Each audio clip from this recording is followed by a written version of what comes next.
welcome everybody to the December 19th Town of Los Gatos Council meeting. It's going to be a long agenda. I'm expecting if you're the last agenda item, you may be here certainly well into the 11th hour. I have some people wishing not.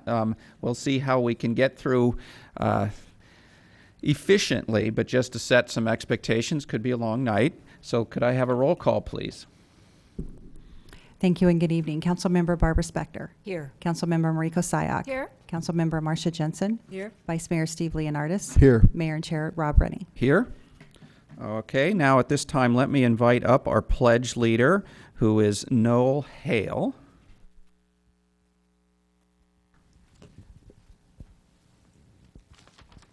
Come around this side. Come join me.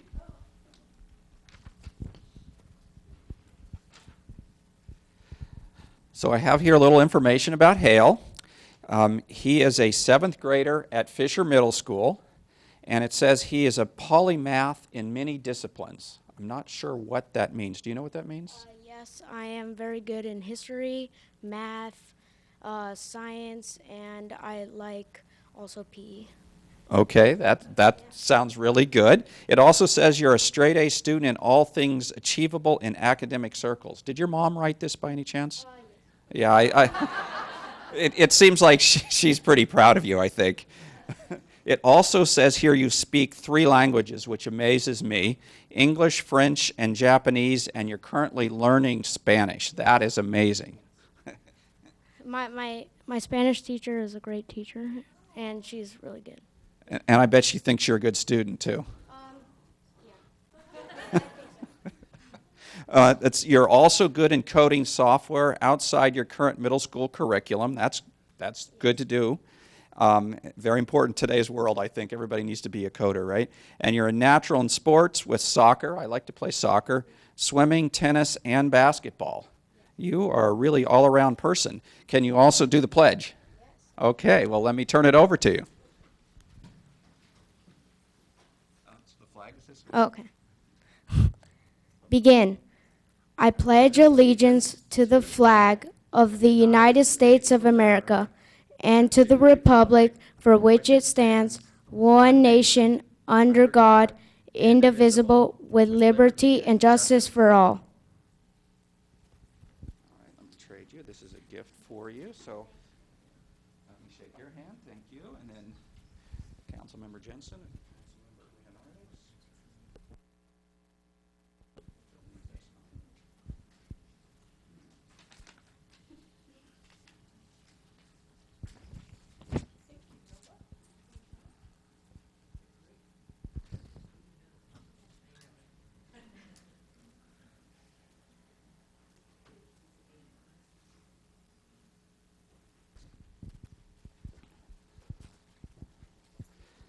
So everybody give Noah a round of applause. Thank you.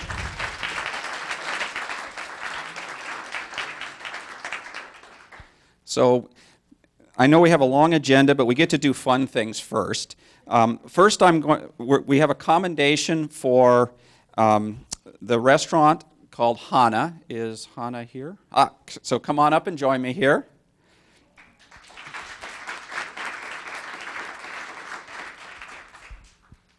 So I'll go ahead and read the commendation.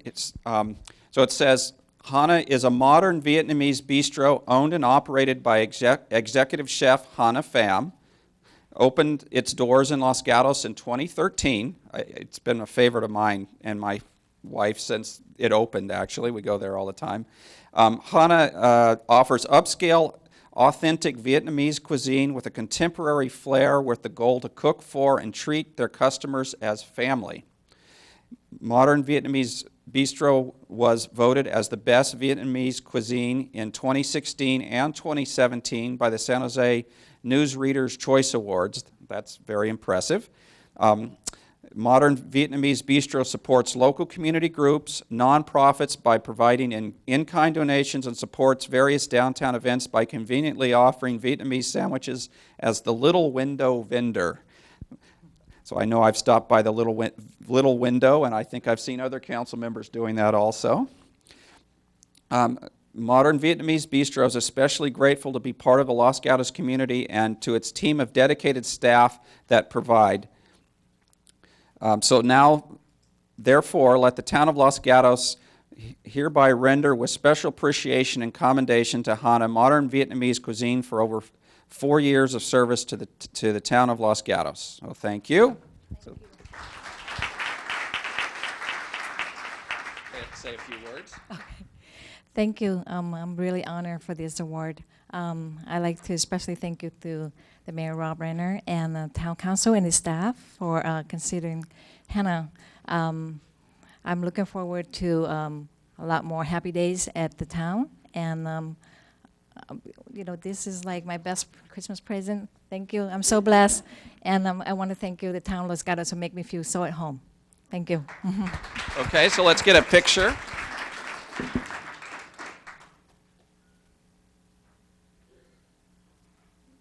you.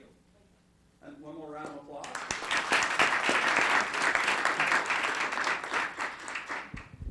Okay, so next up, we get to do some more awards. I'm going to invite Supervisor Wasserman up to join us here at the podium. I'm also going to invite Shomil Jain from our Youth Commission and Sawi Regani, then Sergeant Kalipo Kuwalawo. Sorry. Is he here? Yep, please join us up here. Thomas Cook, Diana Abadi. Diana is not here, I don't think. And Karen Briones, Tom Picro. Okay, so then I'll turn it over to Supervisor Wasserman. Thank you, Mayor Rennie. And as soon as I finish saying, there we go, the awards under there. That's right. That's right. That's great. Thank you. As soon as I finish my speaking points here, I'll invite those members of Public Health from Santa Clara County that are here tonight for a photo, if that's all right with you, Mr. Mayor. Absolutely. Thank you. Thank you. It's my pleasure to be here tonight representing Santa Clara County in partnership with our Public Health Department to recognize the Los Gatos Town Council and staff with 3 Healthy Cities Awards. The Healthy Cities Initiative facilitates and celebrates leadership efforts of cities to improve community health and prevent chronic diseases like overweight, obesity, and type 2 diabetes. Our partnership with towns and cities is critical to the prevention of chronic diseases and the long-term well-being of our residents, and I thank Los Gatos for all of their leadership on this front.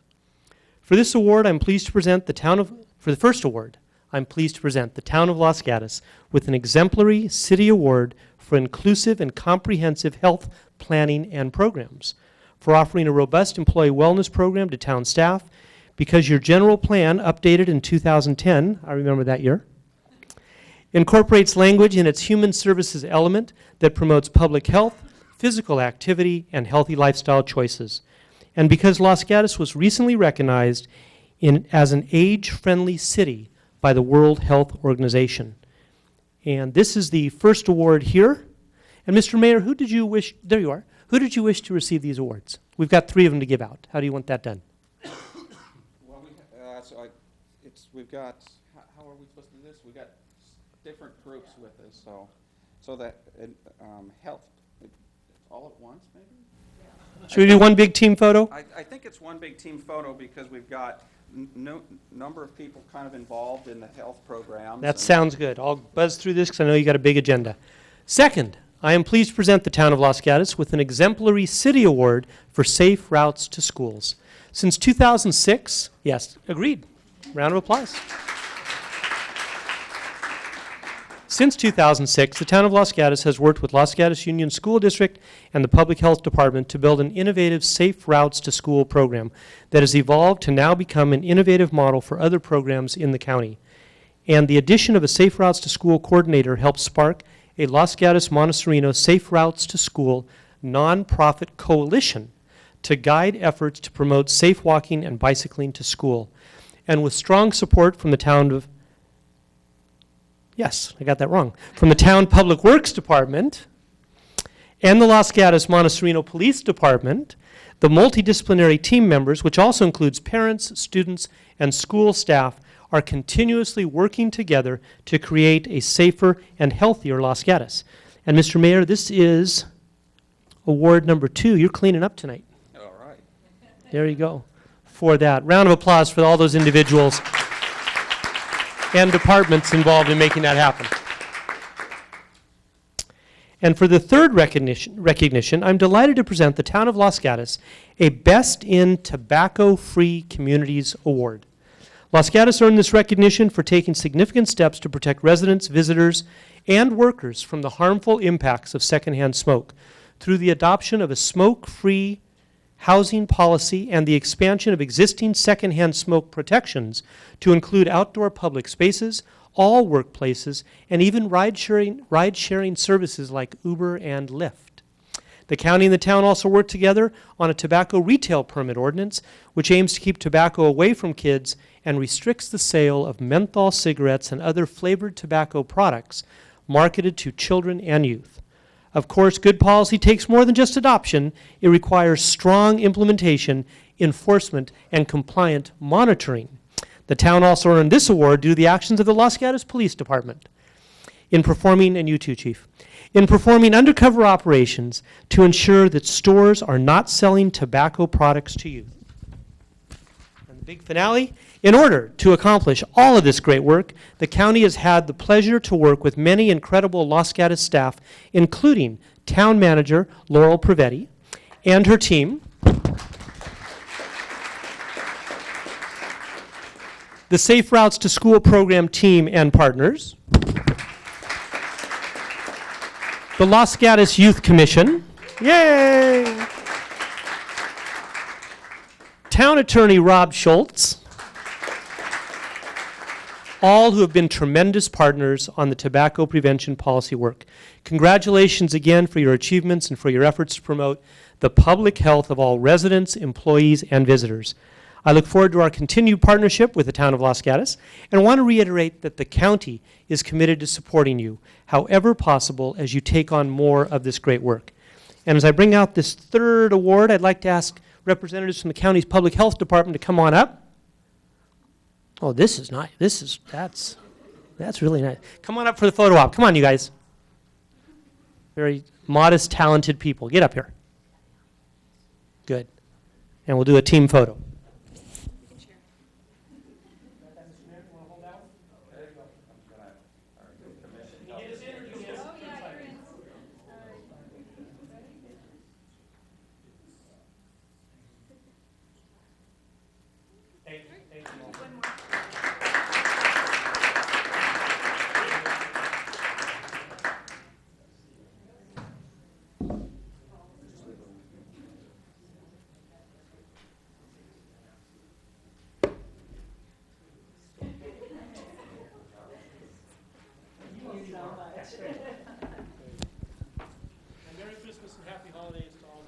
So just briefly, of course, I want to thank you, our Supervisor Wasserman. I think it's kind of a surprise to us because we're just doing what we think is good for Los Gatos, building safe routes to school.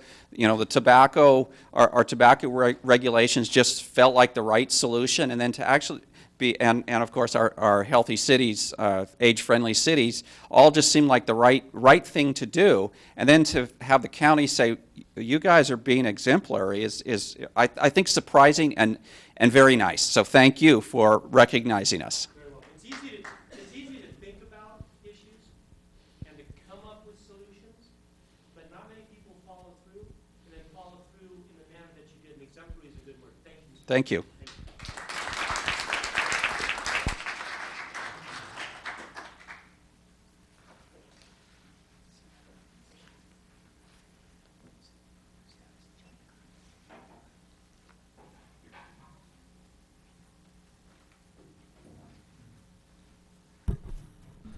Okay, so next on our agenda is closed session report. Mr. Schultz, please. Yes, good evening. Prior to tonight's regular session, council met in closed session to discuss the annual review of the town attorney and also to discuss compensation paid to the town attorney and the town manager. No action was taken that requires reporting under the Brown Act. All right, thank you. Next up is council/town manager reports. We'll start with council, and if Councilmember Jensen is ready, I'll start on the left side for a change. Thank you, Mr. Mayor. The only thing I have to report is the meeting of the Policy Committee, which happened on December 14th, at which Councilwoman Sayak was also present. We discussed street pole banners, temporary signs, and we also reviewed with other interested people who hadn't met with us before the Hillside Design Guideline visibility standards that are coming before us tonight. Thank you. Vice Mayor Leonardis. Thank you, Mayor Rennie. Since our last regular meeting, I attended the West Valley Sanitation District Board of Directors meeting where there were no public hearings, but we did recognize the service of Ken Yeager, who will be retiring from that board, as well as one of the employees of the West Valley Sanitation District. Okay, thank you. So I attended several things. LAFCO Commission meeting, where I'm a commissioner on the 6th. The Silicon Valley Clean Energy Authority Risk Oversight Committee on the 11th. I chaired the board meeting on the 13th for the Silicon Valley Clean Energy Authority. I attended the VTA Policy Advisory Committee on the 14th. Also, I attended the Silicon Valley Leadership Annual Reception, where I spent some time lobbying State Senator Jerry Hill, and Assemblyman Ash Carla on Silicon Valley clean energy issues. I also attended the City Association's holiday party afterwards. And I attended the Ad Hoc Parking Committee yesterday. And let's see, also on Saturday the 16th, I guess I hosted, or I kicked off the Silicon Valley Bike Coalition, gave a welcome to its members. That included members from our BPAC from Los Gatos and Campbell, and our town Parks and Public Works Director and staff gave a tour of our bike improvements that we've achieved so far around town, and also looked at some of our problem areas and plans for future improvements. That was pretty well attended. There was 40 of us about, I would say, actually got on our bikes and rode around the town to the different locations. So I want to thank our Parks and Public Works Director, Matt Morley, for hosting the Silicon Valley Bike Coalition, and to them for also coming to Los Gatos and recognizing us by doing that. Also, I wanted to mention a meeting. The town manager and I, and again, Parks and Public Works Director, myself, the mayor of Montecito, had a meeting that Carl Gardino organized to look at how can we make Highway 17 more efficient. What kind of improvements could we do? We met at Carl Gardino's office, but we also had on the phone the general manager from VTA, Nuria Fernandez, and some of her staff. We also had Caltrans staff on the phone. So we had a good discussion about how do we get something going to help move cars down 17 more efficiently without, or try to get them to take 17 instead of cutting through our town. I'd say the results of our discussion was all of the agencies that were involved were all supportive and looking to help us. Issues being there isn't any plans or budgets for that yet. We also determined a study was required to determine what kinds of efficiency improvements would be needed. And we also agreed to invite Saratoga and Campbell to, so far we had Los Gatos and Montecito, to also join us in future discussions. So that's my report, and Councilmember Sayak, please. Thank you, Mayor Rennie. In addition to the Policy Committee, that has already been mentioned, the Peninsula Division of the League of California Cities met to go over 2018 priorities, one of which is CalPERS, our pension liability, and I volunteered our town to host the February meeting, so we are expected to host that on February 9th. In addition to that, there was a Wreath Across America ceremony. It's our first annual at Los Gatos Memorial Park. Our own town clerk was also present, and we laid 1,750 wreaths across grave sites of our veterans in town, and we hope to do this on an annual basis. Sorry, Councilmember Spector. Thank you, Mr. Mayor.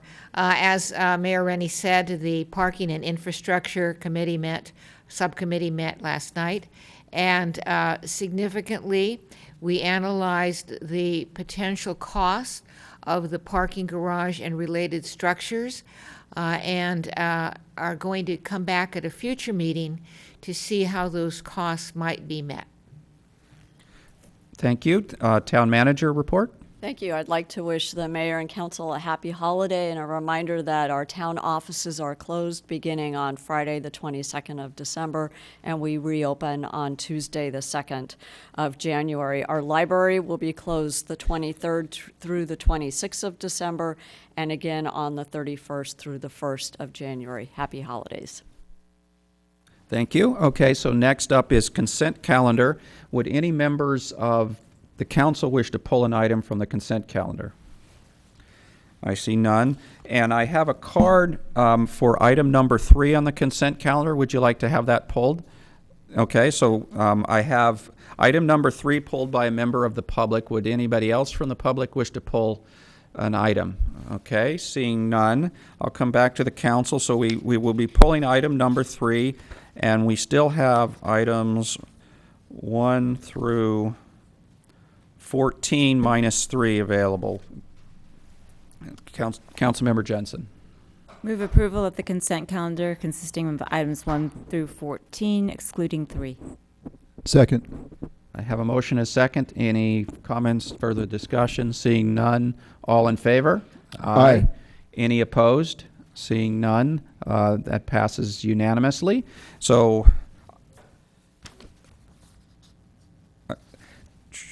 I'll go back and do item number 3. I'm forgetting because I think some of the other agencies we do it in a different order. So I'll go to number 3, and if I could start with staff. Should I start with staff first? Okay. So staff report, please. So just a quick staff report for your consideration. As is our practice, the mayor nominates council members to serve on various boards and commissions beyond the town council. We are asked to serve in many different capacities. Those recommendations are contained in the attachment to this report, and they are effective when approved on January 1st. Okay, thank you. Any questions from council members? Okay, seeing none, I'll open the public testimony. I have a card from Angelia Dorner. Would you like to address us, please?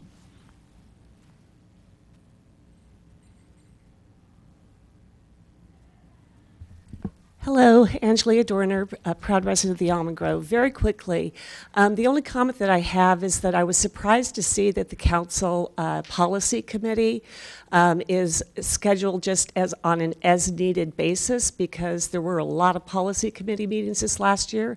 In addition, the fact that the agenda will not be posted until 24 hours prior to the meeting, when all other meetings are 72-hour advance notice. I think it's critical, especially given the types of things that have gone through the Policy Committee this last year and then have come to Council, had to go back, forth, et cetera. They're really substantive issues, and they need to be dealt with, but a lot is lost if that conversation stuff is not brought forward to the Council, or if the public does not have adequate opportunity to participate. So I just was wondering why that occurred, and I would suggest or respectfully request that the 72-hour notice is given, and that at least there be some kind of a anticipated schedule. Thank you. Thank you. Any question for Ms. Dorner? Seeing none, thank you, Ms. Dorner. Would anybody else wish to speak to us on item number 3 of consent? Seeing none, I'm going to close the public testimony, and I'll go ahead and ask Town Manager a question. Could you explain why the Policy Committee only needs to be 24 hours versus are you other types of meetings? The policy committee is considered having special meetings, so that's why we don't have the 72-hour requirement. However, we do typically post the agenda for the policy committee over 72 hours before the meeting. It's typically posted on the Friday before a Thursday meeting, so the public has ample opportunity to know what is on the agenda, and then we typically push out that agenda in the What's New, so that way community members who are following the policy committee have the opportunity. We do the same for the other council committees. Any further questions for staff? I'll just ask one more. So I know we've talked about having some things at policy committee that we want to gather more public input. The policy committee could request earlier notification if they wanted to. Yeah, I think, we're, according to the proposal before you this evening, we're going to have a slightly different membership. So at our first meeting, we would be happy to discuss with the committee your preference if you'd like to set up a regular schedule and what your preferences are in terms of receiving material. So we're flexible to work with the committee as it prefers. Okay, thank you. All right, so I'm looking for a motion. Councilmember Spector. Thank you, Mr. Mayor. I will move to adopt the council committee appointments effective January 1st, 2018, and encourage whoever's on the policy committee to address the issues raised by the speaker and the town manager. Do I have a second? Second. Okay, I have a motion, a second. Would anybody like to comment? Seeing none, I'll call the question. All in favor? Aye. Aye. Anybody opposed? Hearing none, it passes unanimously. Thank you.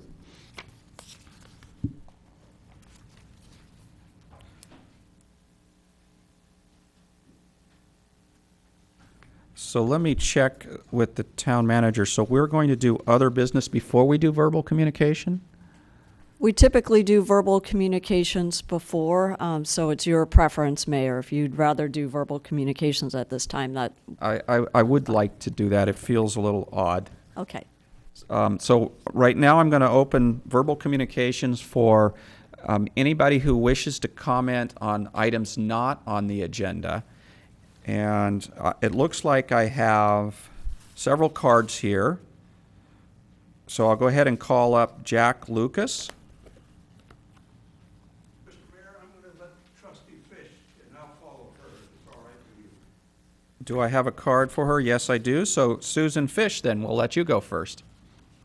Good evening. My name is Susan Fish, and I am a member of the Board of Trustees for the West Valley Mission Community College District.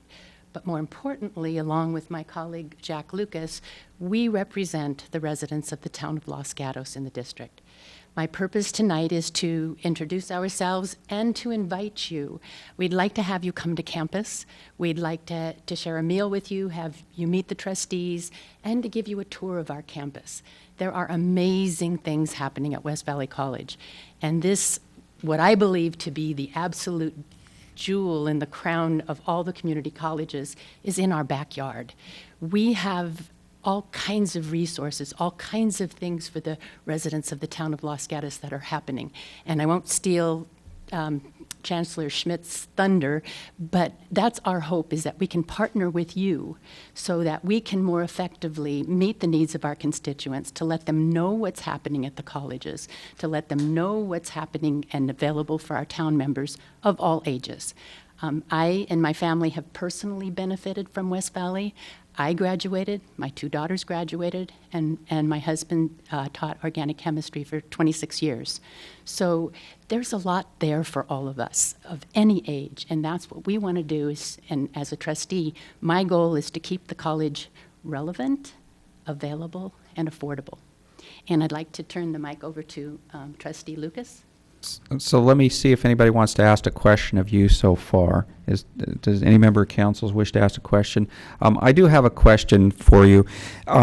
It sounds very exciting to come over and learn more about West Valley and learn how we can partner with you. What's the best way to contact you? I see you have an email on the card. Should I share that with council members? Certainly, and we can work with the Chancellor's office, but I know personally that President Davis gives a heck of a tour. So to see the creek that's been refurbished, the new Silker design studios, there's just so much that's new and exciting and in the process of being built. I think you would be impressed. And second thing, I really liked organic chemistry. Can I get a lesson? Oh my goodness, that was such a hard class. I'm sure most of the students dreaded OChem. All right, thank you. No other questions? All right, so let's, next up, Jack Lucas, please.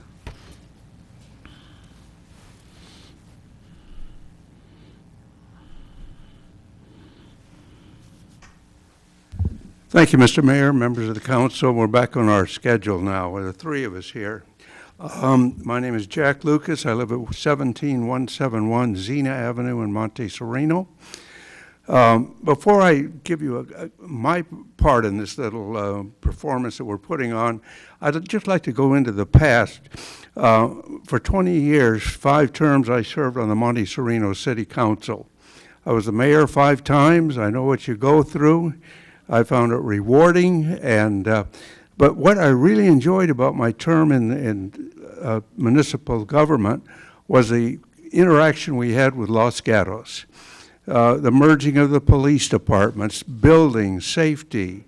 It was a great experience, and I know for a fact that we're still in that era of good feeling, that you're working very well with my town, Monte Sereno, and I appreciate it. Now, I'll put on my trustee hat. 4 years ago, the California Redistricting Act became law. Didn't affect West Valley College. It only affects those bodies, those entities in which there are large minority pockets. We don't have those in West Valley College. But what we did decide, we said, let's do it anyway. Let's redistrict. Let's carve up West Valley Mission Community College District into 7 areas because we have 7 council members. So what I'm getting at, we cut Los Gatos right down the middle, right down Santa Cruz Avenue. I am in trustee area number 5. It's everything west of Santa Cruz Avenue. And my colleague and friend, Trustee Fish, has everything east of Santa Cruz Avenue. I lost a little of my power base, but anyway, it happens. Both of us represent Los Gatos. Now, having said that, please feel free to call either of us. I think I left you my card, either if you have any questions, albeit Trustee Area 7 or Trustee Area 5, please feel free to give us a call. And I would hope that you would take advantage of Trustee Fish's invitation. Come see us. We're the college in your backyard. We can show you things that you've probably first light. Okay, I'm out of here. Got 30 seconds. Okay. Again, thank you very much for listening to me. Thank you for your time. All right. Any questions for Mr. Lucas? Seeing none, thank you. So next up, we'll have Patrick Schmidt, also from West Valley Mission College. Thank you, Mayor. Thank you, members of the Town Council. My name is Patrick Schmidt. I happen to be the Chancellor of West Valley Mission College Community College District. I've been privileged to be that for about 5.5 years now. I would like to underscore and affirm our trustees' invitation to you to come over and tour the campus. I think you'll find that there's a lot happening. I'd like to also extend it to any member of the audience who wants to come over and see what's happening. We are doing some things in 2018 that I think will amaze you. For instance, we are opening a brand new planetarium, state-of-the-art digital planetarium on the West Valley campus. We're going to have, we're going to open it to youth groups, to libraries, to K-8s and K-12s, so that they can come in and look at the stars in a way that unfortunately you just can't do in the valley anymore. We've got a new reinvigorated creek that you can walk with trails attendant to it. We have a new science walk that we're building. We're putting together we've put together, I should say, a new school of art and design, the Silker School of Art and Design. We're looking for accreditation, national accreditation for all of our art schools, our School of Music, our School of Theater, our School of Art and Design. All of them, we hope, will be nationally accredited. Many exciting things happening. In the last 15 years or so, you, along with the rest of my district, have been generous enough to vote for the bonds that have reconstructed our campuses. I want you to come and see how we're spending your money. I think you'll be pleased and excited by what's going on just down the street from you. So please, take us up on our offer. come on over, just walk the campus. You'll find a lot of our neighbors do it. We have farmers markets there on the weekends. It's a beautiful pastoral campus to walk. So I open my arms to you in invitation. Come and enjoy the campus that you have helped to build. Thank you very much. Thank you. Any questions? Thank you, Mr. Schmidt. And again, I thank the three of you for coming and reaching out to us to get involved. I really like that. Thank you. Thank you. Okay, next up for verbal communication, Angelia Dorner.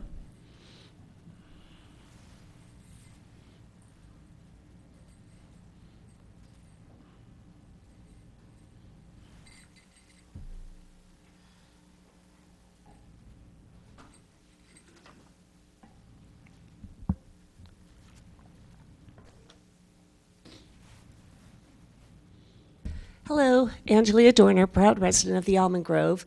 I'm really excited that the concrete removal and replacement work has been going so successfully on the project, and I guess Tate is going to be the first one to be done soon. I wanted to mention that the sidewalk and curb and gutter work has been done between Bean and Nicholson since about a week after Halloween. And so a couple of weeks ago, someone came to my home and was sent to my house by her employer to find out what she could do about a parking ticket that she got on this particular block, because that's where she always parks when she works. And I went back to the website and saw that they're actually going to try to keep that temporary 24-hour parking only by permit for that particular block until all the work is done, even though no work is going to be done on that, no concrete work is going to be started until the spring.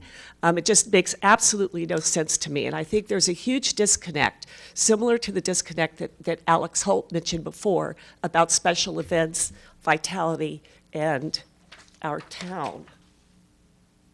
Because here we're talking about a parking garage, one of the most important things that we need downtown, and we're offering valet parking, free unlimited parking in Lot 4. However, now we're going to have no parking, which has always been used for employee parking. That's the one strip in the Almond Grove where the residents voted not to have any permit parking. The rest of the area is all 2-hour permit parking. So I would just request, there's probably about 60 spaces that are lost right there, and that's on the corner of St. Mary's as well. And so people from St. Mary's, it's going to be the winter season. I mean, it just makes no sense to me. We also have probably about 80 to 90 parking spaces between Miles and Bentley on Edelin, which has always been no parking. So I just really think that we need to do something about, especially the Tate block. You could just, tack up some other sign over the top if you want to make it 2 hours to be consistent, fine, although those neighbors did not go through the formal process of requesting that.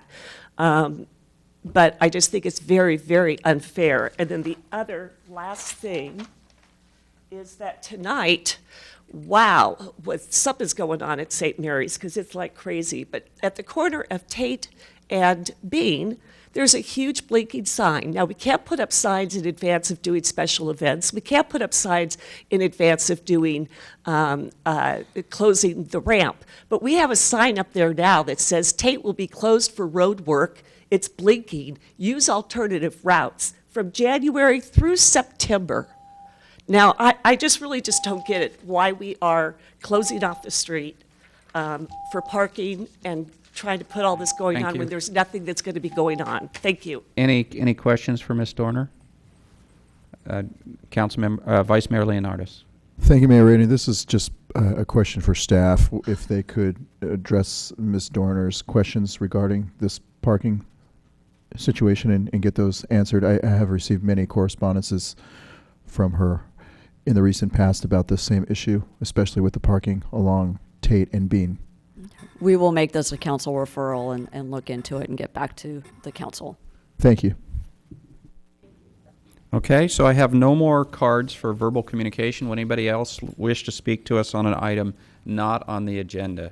Seeing none, I will close verbal communication and move us to other business, which is item number 15, which is Bachman Park Rehabilitation Project.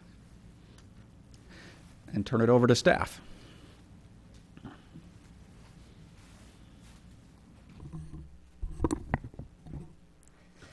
Good evening.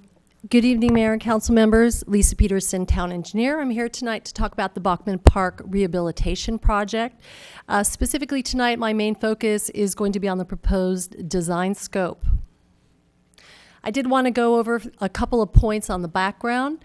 The project budget is $540,000. Of that, approximately 60% is from the town general funds and 40% is community development block grant funds. And those funds do need to be spent on the park pathway ADA accessible upgrades. We did have a community meeting in November. We had approximately 16 members of the public there, and it was a very positive meeting. Following our presentation, we did ask the residents what they would like to see as far as the scope of the Bachman Park project. And residents came up with a list of items, both upgrades and some maintenance items that they wanted to see. We did ask them to prioritize the upgrades that they wanted to see in the park, which they did. And we have included all those important upgrades in the project scope that we're presenting to council tonight. Additionally, the maintenance items will either be taken care of in the project scope or through our PPW maintenance group. In December, the December Parks Commission meeting also discussed the proposed scope for the Bachman Park project, and the commission was supportive of that scope. So I wanted to go quickly through a couple of the items that are in the proposed scope. This is an aerial view of Bachman Park. And the red dot is the location where the picture you see up on the left of the screen is at approximate location. So one of the items that we'll be including, or we're recommending to include in the design scope, is the ADA pathway upgrades, which is required as part of the grant. We're also proposing to include in new light poles. The light poles are probably original and they are rusting at the base. One of the items that was most important to residents who attended the meeting and came up as their #1 priority for upgrades in the Bachman Park project was putting in some sort of sidewalk or pathway along the Bachman side of the park. And the reason is there's a lot of concern because residents currently have to walk in the street because there is no pathway along that side of the park. Oops. There was also some mention regarding the benches getting high because of soil that's been displaced underneath the benches. So we are going to look at that. We're including that in the scope. Additionally, residents wanted to see new trash cans. Although that's not something that got on the list in your report, it is something that we are planning on replacing the old trash cans with new trash cans as part of the scope. We're also going to be fixing the retaining walls out there, the failing block retaining walls, and putting in new concrete walls. And residents also mentioned landscaping as important to them, both maintenance of the existing landscaping and looking at upgrades to the landscaping out there as well. So something that's in the council report also, it discusses additive scope to the project, and this would be if we had additional budget where we could add scope. This chart is something that council has seen before, and what this shows is when we're in the conceptual or we're defining a project, typically at that point we have a lot of cost uncertainty as far as what the cost of the project will be. And that's where we are currently with the Bachman Park project. Now when we get to the final design of the project, when we get to 100% cost estimate for the project, at that point we have a pretty good idea of what the project is going to cost. Now at that point, if we do have additional money in the budget, we would like to add some scope to the project, and we're recommending adding the scope in the priority that we've listed below. The first one being resurfacing and restriping the basketball court, and that is a very highly used basketball court. Also providing a new water fountain out there. The water fountain does often have maintenance issues, so we wanted to put a new water fountain out there if we have the additional money in the budget. And then finally, a resident had mentioned building an ADA path to the basketball court. We could get that in if we did have the budget for that. So our next steps for the project would be if council did approve the proposed design scope, we would begin designing the project. We would then return to council in February with that final design. If council approves the final design, we would move into bidding and awarding contracts in the February-March timeframe and hope to begin construction in the spring of 2018. That's the end of my presentation, and I'm available for any questions. Councilmember Jensen. Thank you. Ms. Peterson, I'm curious about the monies on the block grant. Your presentation and the staff report indicates that they need to be used for ADA. Is that all of the funds for ADA? Because on page 2 of the staff report, under discussion, the second paragraph says, quote, as mentioned in the background section of this report, to receive the CDBG grant funds, the town must include pathway accessibility upgrades. So is it include or is it build? So we can both build new pathways as long as they are ADA. For instance, the one that we're talking about, possibly if we have additional money, we could put an ADA pathway to the basketball court. That would be paid for by CDBG funds. Additionally, the existing pathways out there need to be pulled out, specifically the asphalt pathway, and it needs to be rebuilt to meet ADA standards. Go ahead, Follow continue. I must have asked my question poorly. All $214,000 must be ADA, used for ADA improvements, whatever they might be. I can't make some, include an ADA improvement, and do something else. All $214,000. I'm looking at Mr. Morley, who's nodding his head vigorously. Yes, correct. That's correct. What if, and I'm not saying that the town would do this, just as for general knowledge, what if the town or any jurisdiction said, that's great, we have $214,000 grant that we applied for, and we said we're going to use it for ADA, and we got it.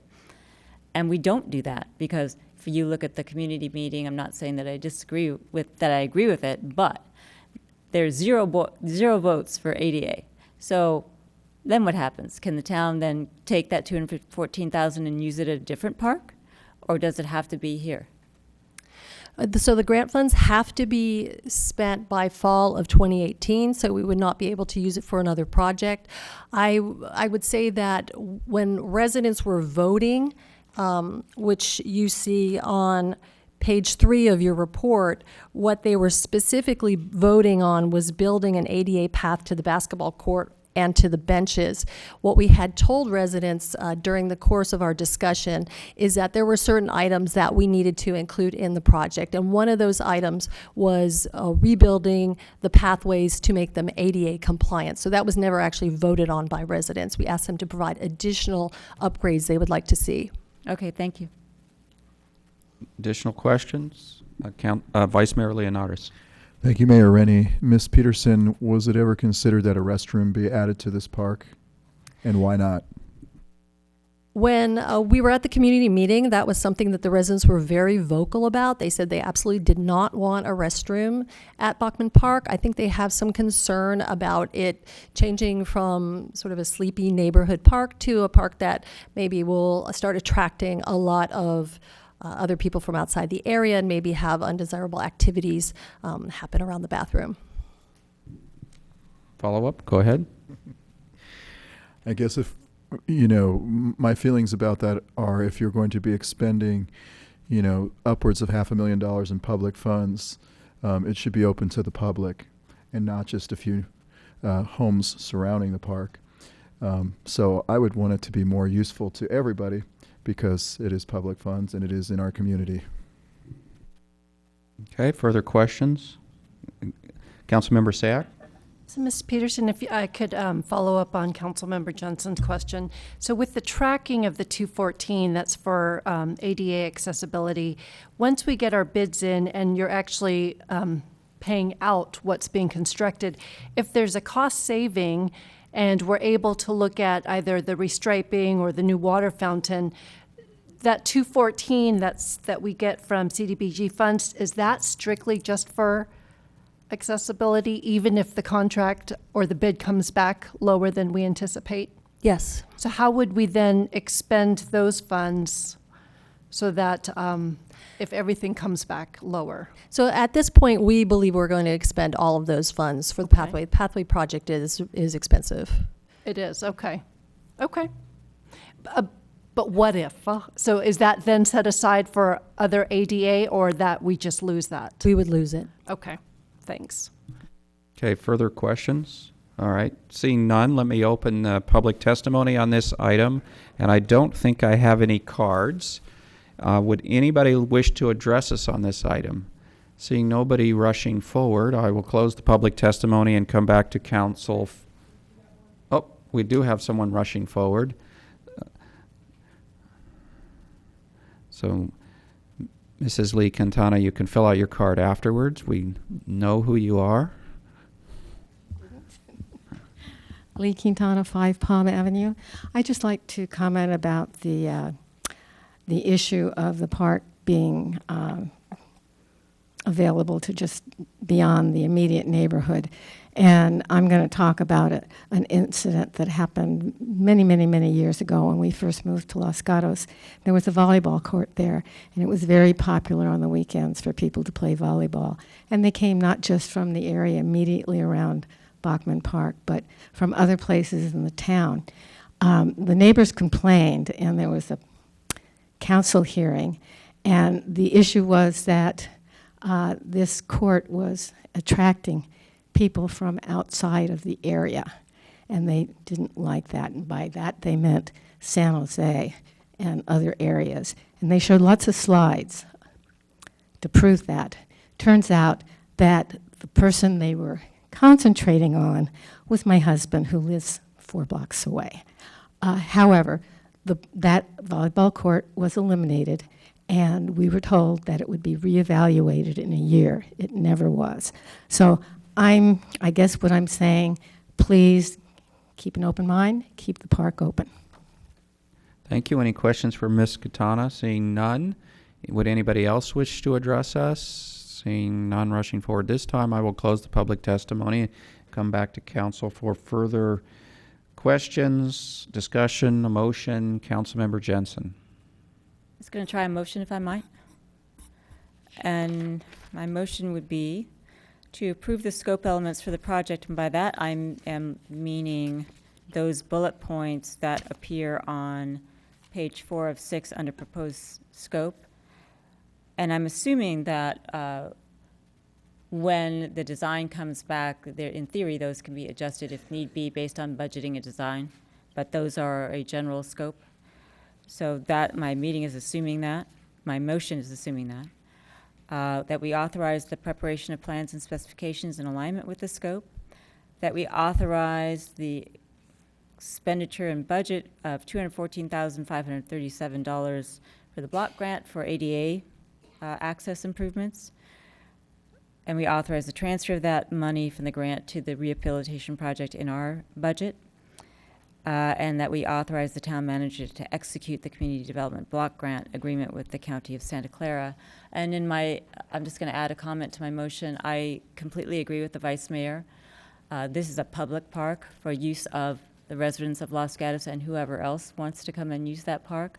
So any suggestion that it should not be used by whoever wants to come and use it, I would be adamantly opposed to. All right, I have a motion. Councilmember Sack. I'll second the motion with the sentiment expressed. Okay, Councilmember Spector. Thank you. I will be supporting the motion, and also note that from my experience at Bachman Park, it is widely used, and the use is not limited to just the residents surrounding the park. Any further discussion? Councilmember Vice Mayor Leonatus. Thank you, Mayor Rennie. I know that this project has been coming up every year, and we discuss it, and for some reason it seems like it has to be done. regarding the ADA path. I appreciate that we are getting grant money for that. Personally, I would like to see more improvements to the park. To me, it seems like the improvements are so minor that no one is going to notice them. So I'm not quite sure of the efficacy of these improvements. With that said, I do respect the neighborhood, but I want to emphasize the comments that were echoed by Councilmember Jensen and the others, that please welcome your neighbors and please welcome others to your community to share your public parks, as we would welcome anybody to our parades or our events or our libraries or anything else. Thank you. So I will be town manager. Thank you. I just wanted a clarification on the motion. If, as we're doing the plans and specs, we find that we might be able to accommodate some additional items, as noted in the middle of page 4, we wonder if the motion contemplates the ability to add the 3 items in the middle of that page. The resurfacing and striping of the court, providing a new water fountain, and then building the ADA path to the basketball court. The restriping, I wasn't thinking about those in particular, but is it possible that can be delayed until we find out whether there are funds to allow that, or do we have to consider that now? We can wait.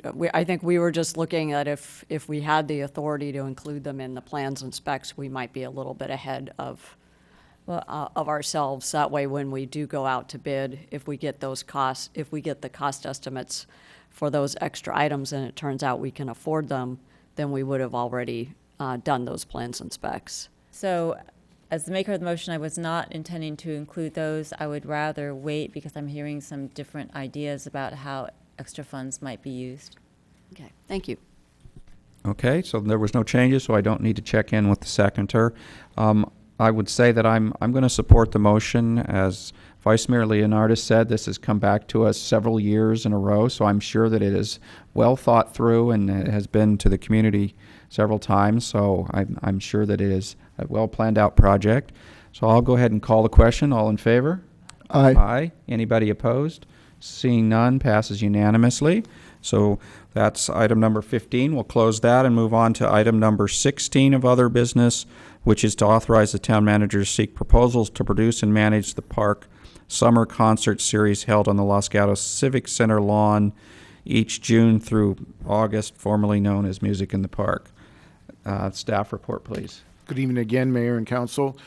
This item was in front of you just 2 weeks ago, if you recall, and when we discussed the contract that we were trying to renew between the town and the nonprofit organization that had the contract for the last 2 years.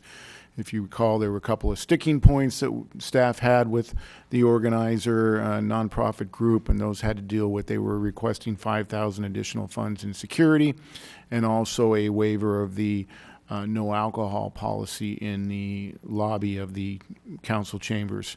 Council at the December 5th meeting agreed to another 2-year agreement under the same terms and conditions as the previous one, but waited to allocate any further funds until a subsequent hearing we're going to do regarding all special events, and also upheld our policy not allowing alcohol in the lobby of the council chambers. 2 days later, the nonprofit organization contacted the town and sent a letter and said that they were no longer interested in managing the concert series. With that, staff put together this staff report very quickly to do a request for proposal. That's attached as attachment A, and we're looking for approval to send that out as quickly as possible with a short turnaround, so that we can see what proposals we get to come back to you probably in the second meeting in January or first one in February, to already see if we've got someone else that can manage the concerts in the park. I will say that after receiving the letter, I did reach out just to make certain that if there was some discussion with council on maybe reconsidering and granting the $5,000 or waiving the policy, whether that was a possibility, whether they would reconsider not managing it anymore, and they said no, they're not interested in it regardless of whether council reconsidered that decision or not.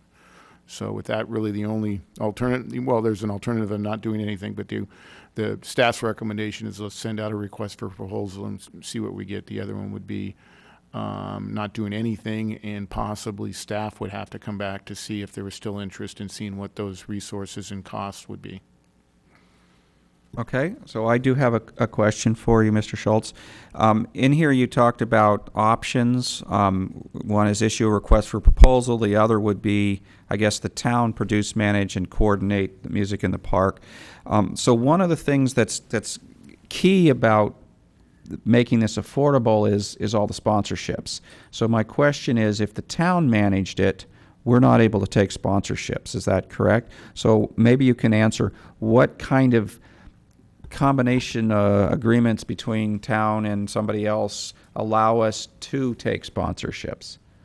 We wouldn't be able to under our current policy, and that's where I mentioned it would exceed 50,000 for sure, because I look back at some of the contracts that we entered into, and the main contracts were for the engineering sound system, and in 2009 that was 6,000 for the season. I imagine that's much more.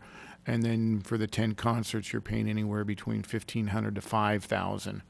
And that would not include, hopefully the town would be able to organize volunteers to help out with all the other things that were needed. So that's basically a $50,000 price tag that council would have to find the time to do that. And then there's the associated resources with time to line those bands up and find those contracts. And that's why we're not recommending that idea.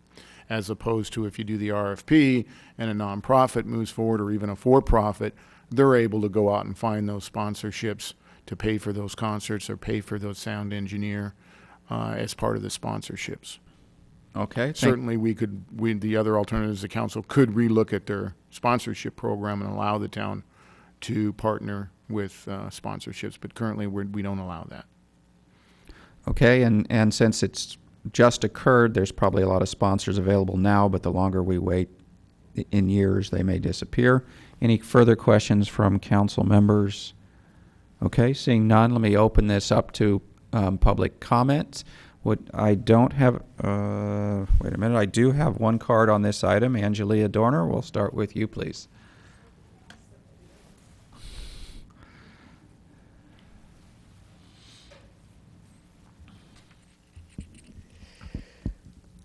Angelia Dorner, very proud resident of the Almond Grove. You all know how important music in the park was to me when I moved here 20 years ago, not knowing anybody.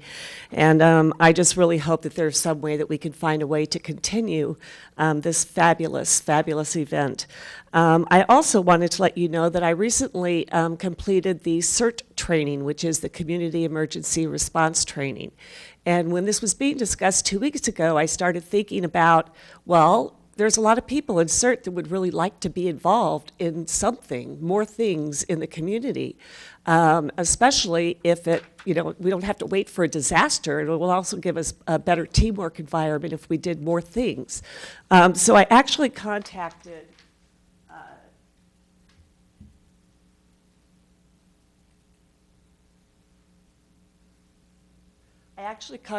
Dave Nauman, who runs the DART process with Los Gatos Police Department.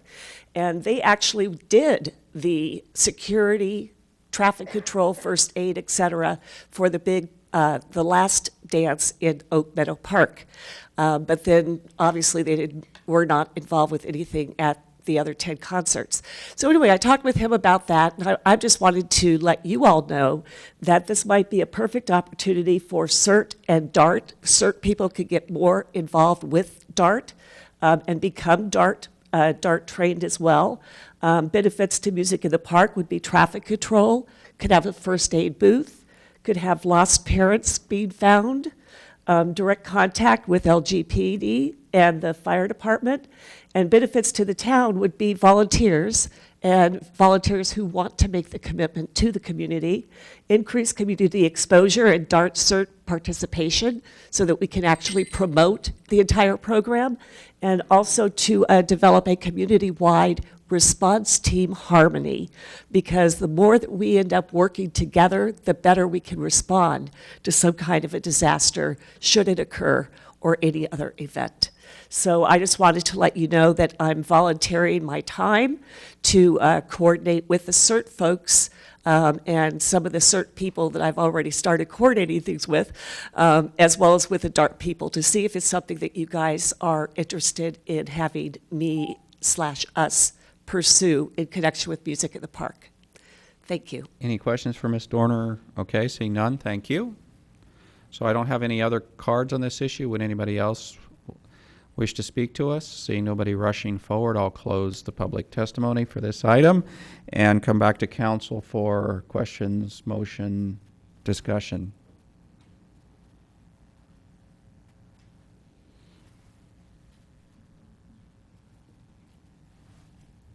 Councilmember Sack. So first, I want to thank Ms. Dorner for offering the idea. A lot of ideas are swirling right now, and one of the unfortunate things is I think I'm in agreement that if there's some way to save music in the park, that's the preferred option, and I was hopeful that we would have had that continued conversation with the producers. But I just want to clarify from our town attorney, based on your conversation, an additional volunteer effort from DART, from CERT, is something that they are not at all interested in. Mr. Schultz? Okay. They're not at all interested. And if we were then, the second question is, if we were then to issue a RFP, it would contain all the same elements that we did last time, and based on that, we would see what if any additional costs would be requested of us, and we'd be able to fold that into the discussion of special events that we're hoping to have in the end of January? Correct. Okay. You're correct. But well, let me correct that. The proposal doesn't put any parameters right now in our proposals. We felt we would leave it open, so it doesn't specifically say, here's the contract and here's what you have to sign in order for to obtain the managing and promotion of the contract. So we could get proposals where they're asking for $50,000. We could be getting proposals for them asking for nothing, or some other type of support from the town. But from our staff standpoint, we felt we wanted to leave it as open and broad as possibly, just to see what we would have, and we'll bring those proposals back for you for your consideration. Okay. I would also state, the big issue I don't think is the volunteers. I think any organization that's done it has been able to find those volunteers. That's been not the issue. It was more just the time of the board. They mentioned how much time it takes and how it is difficult to find the sponsors and the bands, and going through them and auditioning them and determining which ones are appropriate. Councilmember Jensen, you had your hand up next. I was going to make a motion, but Councilmember Leonardis looks like he's got something Vice to Mayor do. Leonardis, go ahead with your questions. Thank you, Mayor Rennie. I noticed Ms. Perfetti had her hand up, but I just wanted to ask staff, how do other communities run their music programs? Everybody's got one. Is it sponsored and paid for by their entities? We certainly can bring that information back, but it's a wide gamut. Many towns and cities do it internally, and use general funds to pay the bands and pay the engineers, and don't even receive outside sponsors. Some do a mixture of trying to get sponsors for each of the bands. So for example, each weekend a different sponsor would be able to sponsor that Sunday and be able to pick the band that they want for that Sunday. So it's across the board. You'll find different ones. Obviously, from the staff standpoint, is we'd like to keep the town general fund as whole as possible, and not require additional funds to be put in, and put that on the nonprofit group, as we've been able to do since 2009. So I think we'll just have to wait and see what comes in, and we can look at different mechanisms as to how the actual agreement would work, if we can find a partner that we can partner up with. Thank you.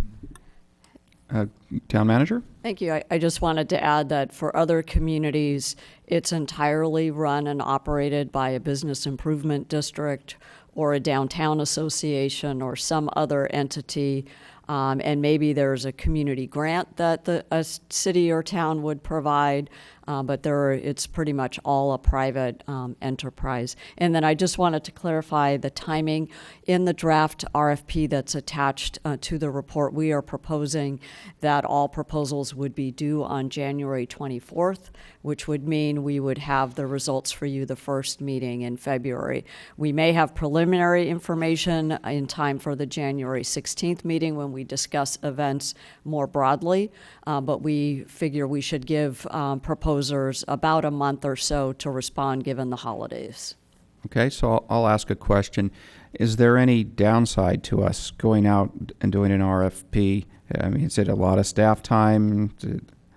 No, the RFP is finished.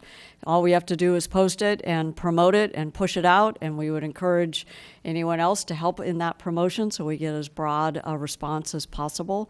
We figure time is of the essence since summer planning is already happening for many other communities. All right, thank you. Any further questions? Councilmember Jensen, would you still like to try a motion? Sure, my motion would be that we authorize the town manager to issue an RFP for Music in the Park, and that hopefully we get preliminary information on January 16th when we're trying to do a special events calendar, but we retain the timing that's in the proposal that we have in our report. Okay, I have a motion. Do I have a second? I'll second it. Okay, I have a motion and a second. Any further discussion? Okay, seeing none. All in favor? Aye. Anybody opposed? Seeing nobody opposed, that would pass unanimously. So we will close item number 16 and move on to item number 17 in our public hearings, which is the Hillside Development Standards and Guidelines modification. And I'll turn it over to staff, I guess our associate planner.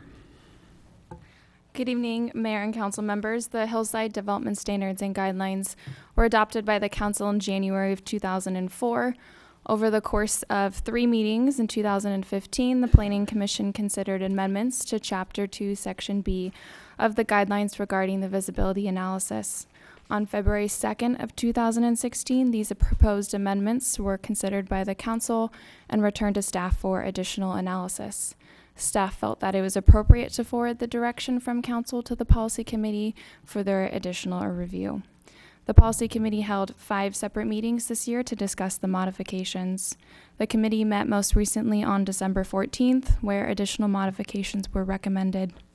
The proposed visibility analysis, including these most recent recommendations, are included in the addendum report as attachment 15 of your packet this evening. It was brought to staff's attention this evening that there is also an error on page 13 of attachment 15. The third paragraph on the page includes 3 areas where the term viewing platforms is provided, and this should state viewing areas as recommended by the Policy Committee. Staff recommends that the Town Council adopt the Policy Committee's recommendation as outlined in the resolution in Attachment 12 to amend Chapter 2, Section B of the Hillside Development Standards and Guidelines regarding the visibility analysis. This completes staff's presentation, and we are happy to assist the council with any questions that they may have. Okay, any questions at this time? Okay, seeing no questions, I'll go ahead and open up public testimony for item number 17, and I have 1 card so far from David Weissman.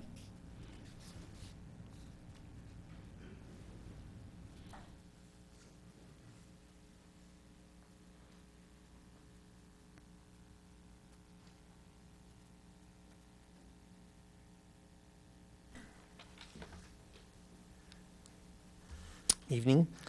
After 2.5 years of numerous town hearings, I ask that you pass this draft tonight.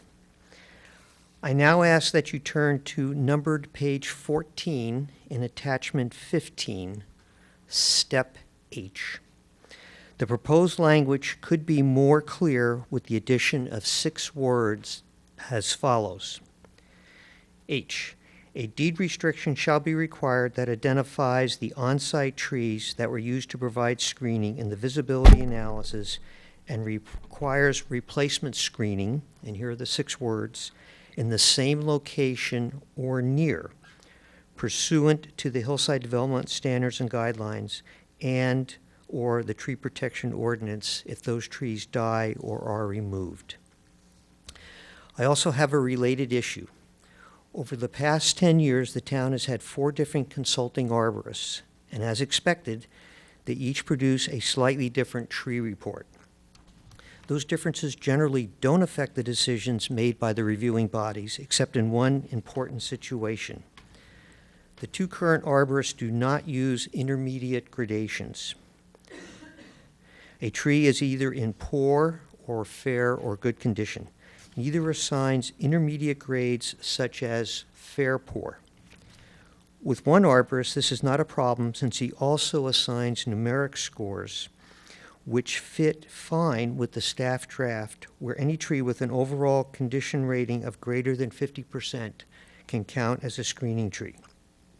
In contrast, the town's other consulting arborist does not use a continuous grading scale. His ratings jump from 25 to 50% with no gradations in between. Such an arbitrary grading system between arborists means that the same tree can be given different assessments. Some trees could be counted as screening in one application and not counted in another, all depending on the arborist. Our town attorney agreed at the last policy committee meeting that this situation is unsatisfactory since all applicants are not treated the same. The only way to ensure equal treatment is by having published uniform town consulting arborist standards. I thus request in the motion to approve staff's draft that you include my 6 extra words and that you also direct staff to develop uniform consulting arborist guidelines. After all, these arborists are hired by the town to provide a work product. We should set the standards that we want. Okay, thank you. Any questions for Dr. Weissman? Seeing none, thank you. Okay, next up I have Lee Katana.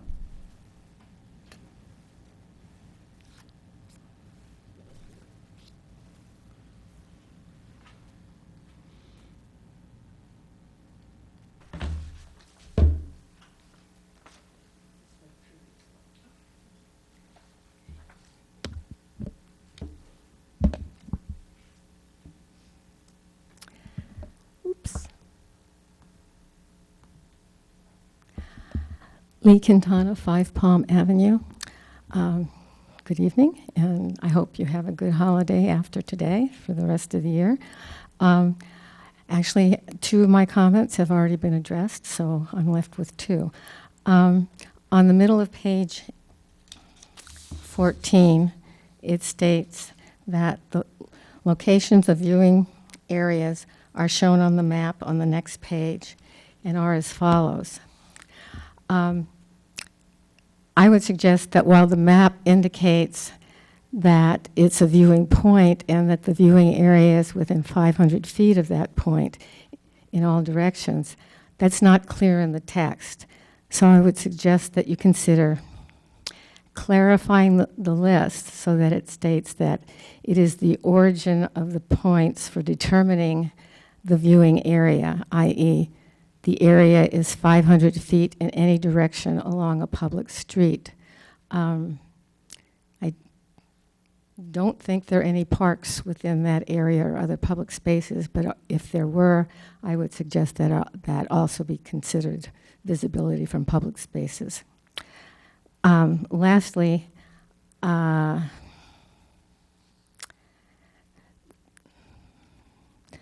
rather than the most visible point nearest, or the most visible spot nearest the point where it's obscure, I would suggest that you consider that the point at which the visibility analysis is done is that point within the 500 feet area that is the most visible, not the first point where it's visible.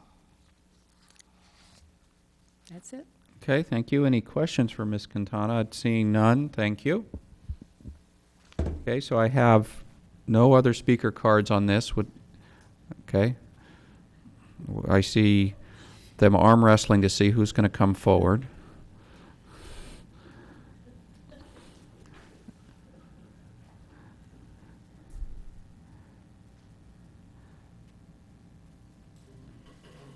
So please introduce yourself. Hi, Bess Worsima, Studio 3.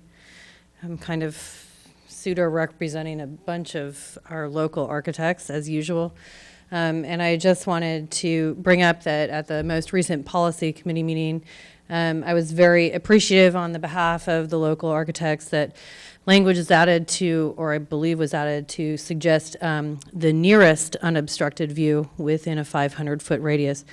This is extremely important to us because if we leave it as an open-ended 500-foot radius, 1,000-foot diameter from any viewing area or platform, that leaves, quite frankly, an unlimited and exponential amount of locations that can be chosen to look at visibility from. And I don't believe that that's the intent when there are specific areas or platforms that are designated. It also potentially creates an extreme amount of additional work that could be scrutinized from an extreme amount of additional people that are not necessarily relevant to the immediate platform as designated. Okay, let me see if there's any questions. Seeing none, I guess, thank you. Okay, so I have no more cards. Would anybody else wish to come forward? Okay, seeing none, I'll close public testimony, come back to council for more questions, discussion, motion. Councilmember Jensen. As a member of the policy committee that's been reviewing this along with Councilwoman Sayak, who I hope will correct me if I say something wrong, we have had many, many meetings on this issue, and what we've tried to do as a committee, our theme was, can I see it or can I not see it, and if I can't see it, why? Be that a tree, a wall, a whatever it might be, which goes back to the reflectivity level and everything else. But so what we were trying to do is create rules that made sense and actually analyze visibility. And at our last meeting, we did discuss tree health and how it was replaced. And we were careful to not confuse tree ordinances and tree stewardship with whether I could see it. And we also tried to recognize that where a tree might screen, you might plant or put something else that may provide an equal screen. And with respect to putting it in the same location, we had a discussion about whether or not that made sense. For example, if you had a tree that died from oak root fungus, it made no sense to plant it back in the same place. But the point was that we wanted to provide the screening that was originally present and make sure that it stayed there and then present that language. And we also tried to not get into the weeds, as it were, on very specific language, because we were hoping that, for example, with viewing areas, that could be in consultation with staff, and that we were making that available so that the staff could let architects, other interested parties, opponents, proponents of a particular proposal know where the viewing platform was going to be, because that was going to be determined through staff in something that wasn't necessarily going to be contained in the policy, and that's how we approached it.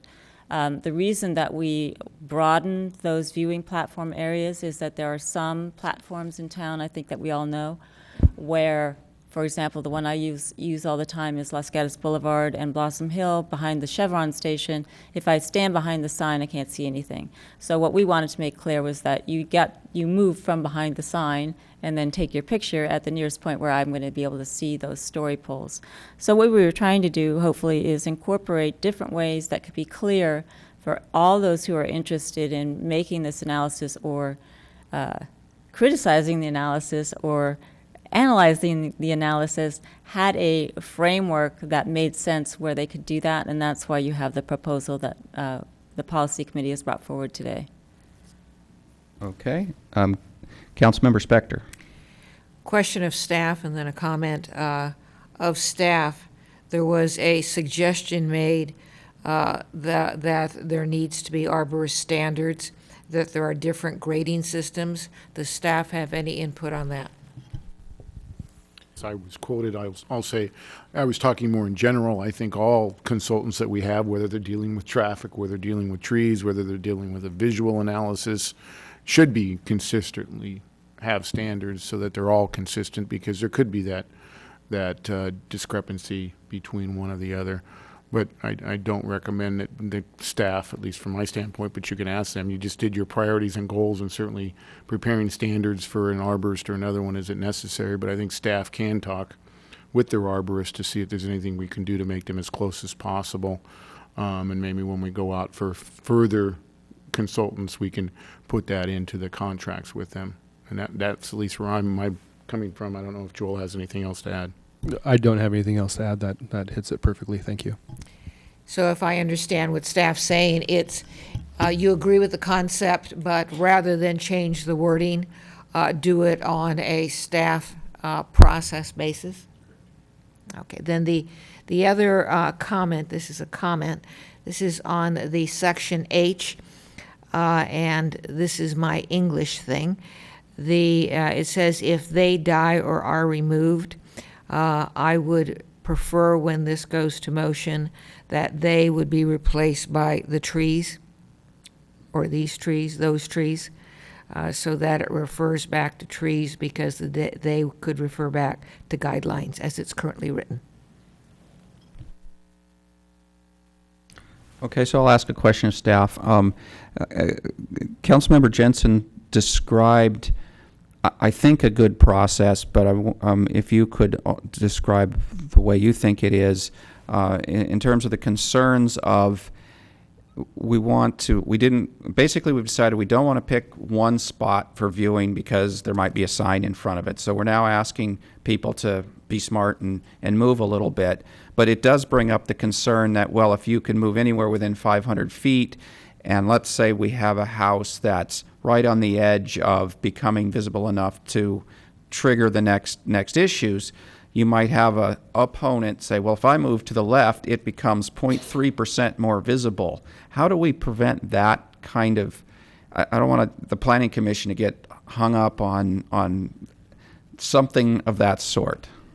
So as proposed, based on the latest policy committee meeting, we did add the words "in consultation with staff." So the applicant is not left on their own, but the staff will be consulted, and it's a mutual decision, and ultimately staff is accountable for the location for the visibility analysis. We do not want to get into a debate at any of our deciding bodies regarding where that location should be. So then it's clear an opponent of a project couldn't come and say, well, you should have picked this spot. Well, they can always say that, but as far as the applicant goes, the staff had the final say. That's correct. All right, thank you. Any further questions for staff? Would anybody like to make a motion or other comments? Councilmember Jensen. I'm on a roll here, so I'll keep going. I will make a motion that the council adopt the hillside visibility standards that have been proposed to us in attachment 15 with the edit as suggested by Councilwoman Spector. Okay, do I have a second? Councilmember Sayak.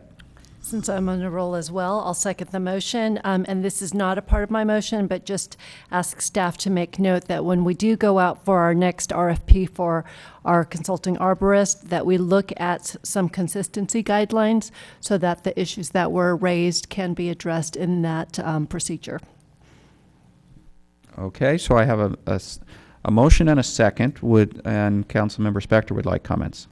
Yeah, this is a comment. I will be supporting the motion, and I totally agree that we as a town need to take whatever steps are reasonable and that can be accomplished so that our arborists have consistent standards. Any further comments? Okay, Councilmember Jensen. I'm happy to add that to the motion. It wasn't formally part of the motion, but since it was mentioned by the seconder and another commenter, I'm happy to add that to the motion. And the seconder is okay with that, I assume, yes? Okay, so Councilmember Sack. One quick comment, just to those that have been participating on this. It was mentioned that we have spent significant staff time during policy committees, but I do want to also acknowledge that for those that were participating, specifically Dr. Weissman and Ms. Quintana and our many talented architects, that it was a great accomplishment in trying to identify areas that we can reach compromise and bring a policy that we can all agree on moving forward. All right, so it sounds like very good work by the Policy Committee. Thank you, Policy Committee. I think I'll call a question at this point. All in favor? Aye. Anybody opposed? Seeing none, passes unanimously. Let's close item number 17. Move along to item number 18, which is 202 University Avenue General Plan Amendment Application. And it looks like we're going to get Associate Planner Sean Mullen, please.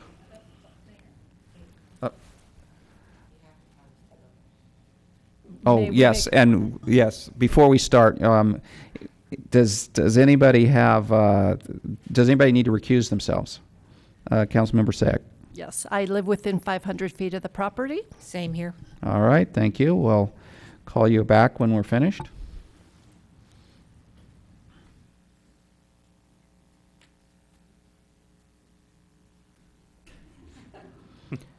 And while they are leaving, we'll just clarify with the town attorney that any motion's going to need to pass with 3 votes still. That is correct. Okay. Okay, take it away, Mr. Mullen. Thank you, Mayor. Before you tonight is a request for a general plan amendment from office professional to medium density residential and a zone change from office with a landmark and historic preservation overlay to single family residential downtown with a landmark and historic preservation overlay. The project location is at 202 University Avenue. The requested general plan amendment was reviewed by the General Plan Committee and the Planning Commission, who both forwarded a recommendation of approval to the Town Council. The proposed general plan amendment and zone change would be consistent with the pattern of land use and zoning in the surrounding residential neighborhood. Additionally, replacing the existing office use with a single-family residential use would reduce the parking requirement and traffic. For these reasons and the analysis provided in the staff report, staff recommends that the council make the findings on page 4 of your staff report, adopt a resolution approving the general plan amendment, and introduce an ordinance affecting the zone change. This concludes staff's presentation, and we are available to answer any questions. All right, thank you. Do we have any questions? Vice Mayor Leonardis. Thank you, Mayor Rennie. Mr. Mullen, it appears that this is essentially a down zoning in order to change a office building into a single-family home. That's correct. It's to return a residence back to the use of a residence. It was approved back in 1970 in that era. It was approved to become an office use, and now the current owners wish to return it to a residential use. Follow on. Go ahead. One more follow-up, and it will be a single-family home. It will not be a duplex or a multi-unit property. That is correct. Thank you. Given the lot size, they're limited. Thank you. All right, so are they planning to make, right now it looks like a house that somebody made an office out of. Are they planning to make significant changes to it? The applicant may be able to answer that question more effectively. Okay. Currently, there's no application, and I should clarify. Okay, so any further questions? So at this point, I guess I will then open public testimony, and the applicant is going to be Bess Weissman. Is that correct? Where's Sima? If I put on my glasses? Yes. So let Bess please come up. Is there a clicker? Yeah.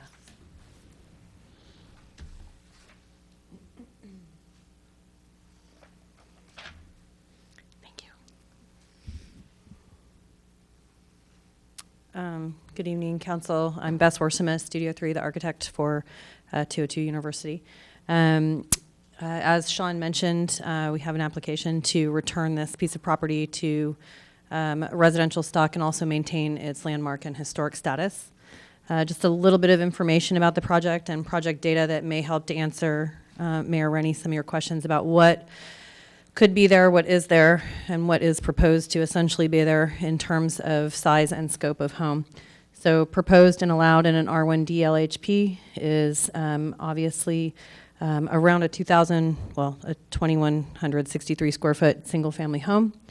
And that would be what would be allowed typically. So here's your FAR calcs in case you just want to see the math on what is allowable from a garage and a single family home status.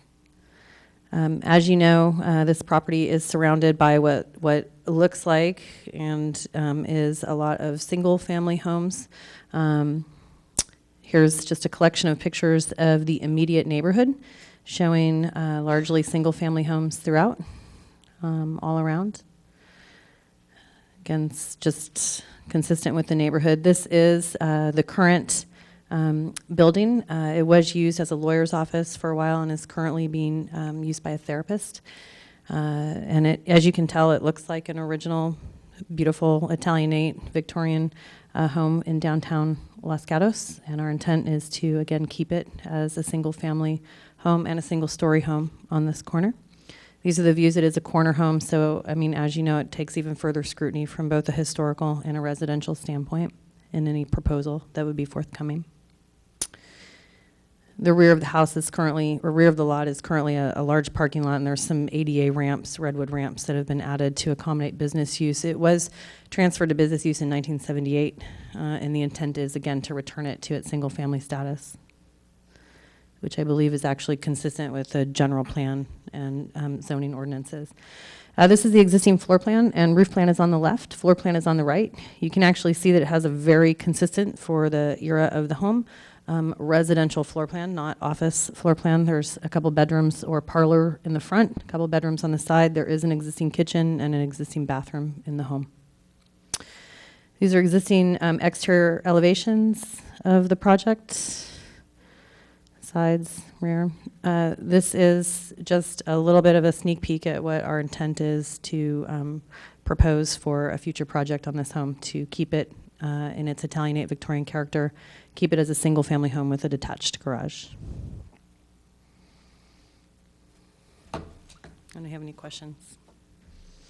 I have so I'll go ahead and ask the first question. On the slide before last, you showed a wall to the right of the driveway. Is that the next house, or is that part of a yard?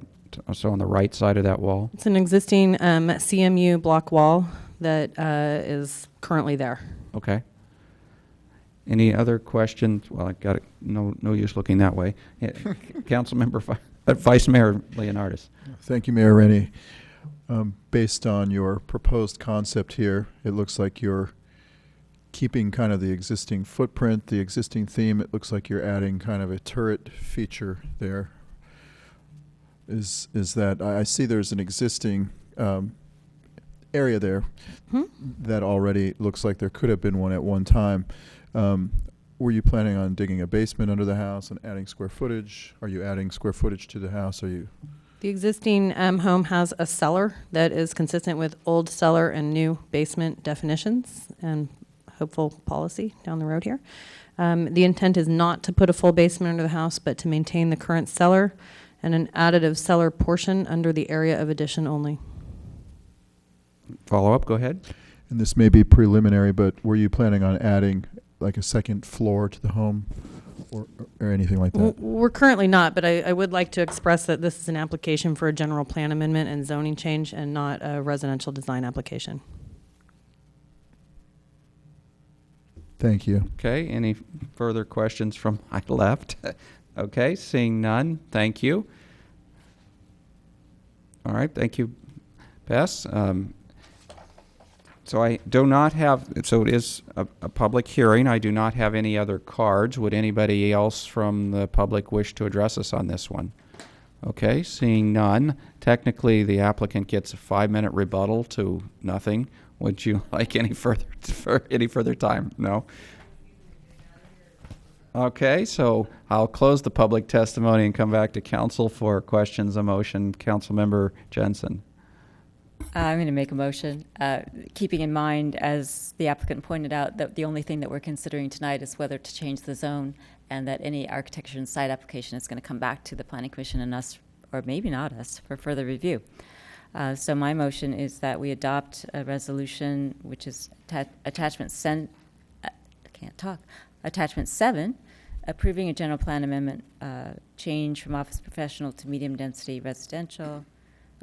And introduce an ordinance attachment 8 affecting that zone change. And I would make the findings that are contained on page 4 of our staff report regarding consistency with the general plan. And they're basically all consistency with the general plan. So I would make those findings and adopt in making the motion. Okay, I'll second the motion. Any further discussion? Seeing no interest, I'll call the question. All in favor? Aye. Aye. Aye. Any opposed? Seeing none, passes. Since that was an introduction of an ordinance also, we need to do that by title only. So if we could add to that the title only Okay. and have So the it clerk- passes with all present. And that you need that added to the motion? Or Yes, but So it's I have to move to read the ordinance by title only. So Correct. moved. second. And should we call the question again on that? Or is that's adequate? Okay. So then if the clerk could read the title, please.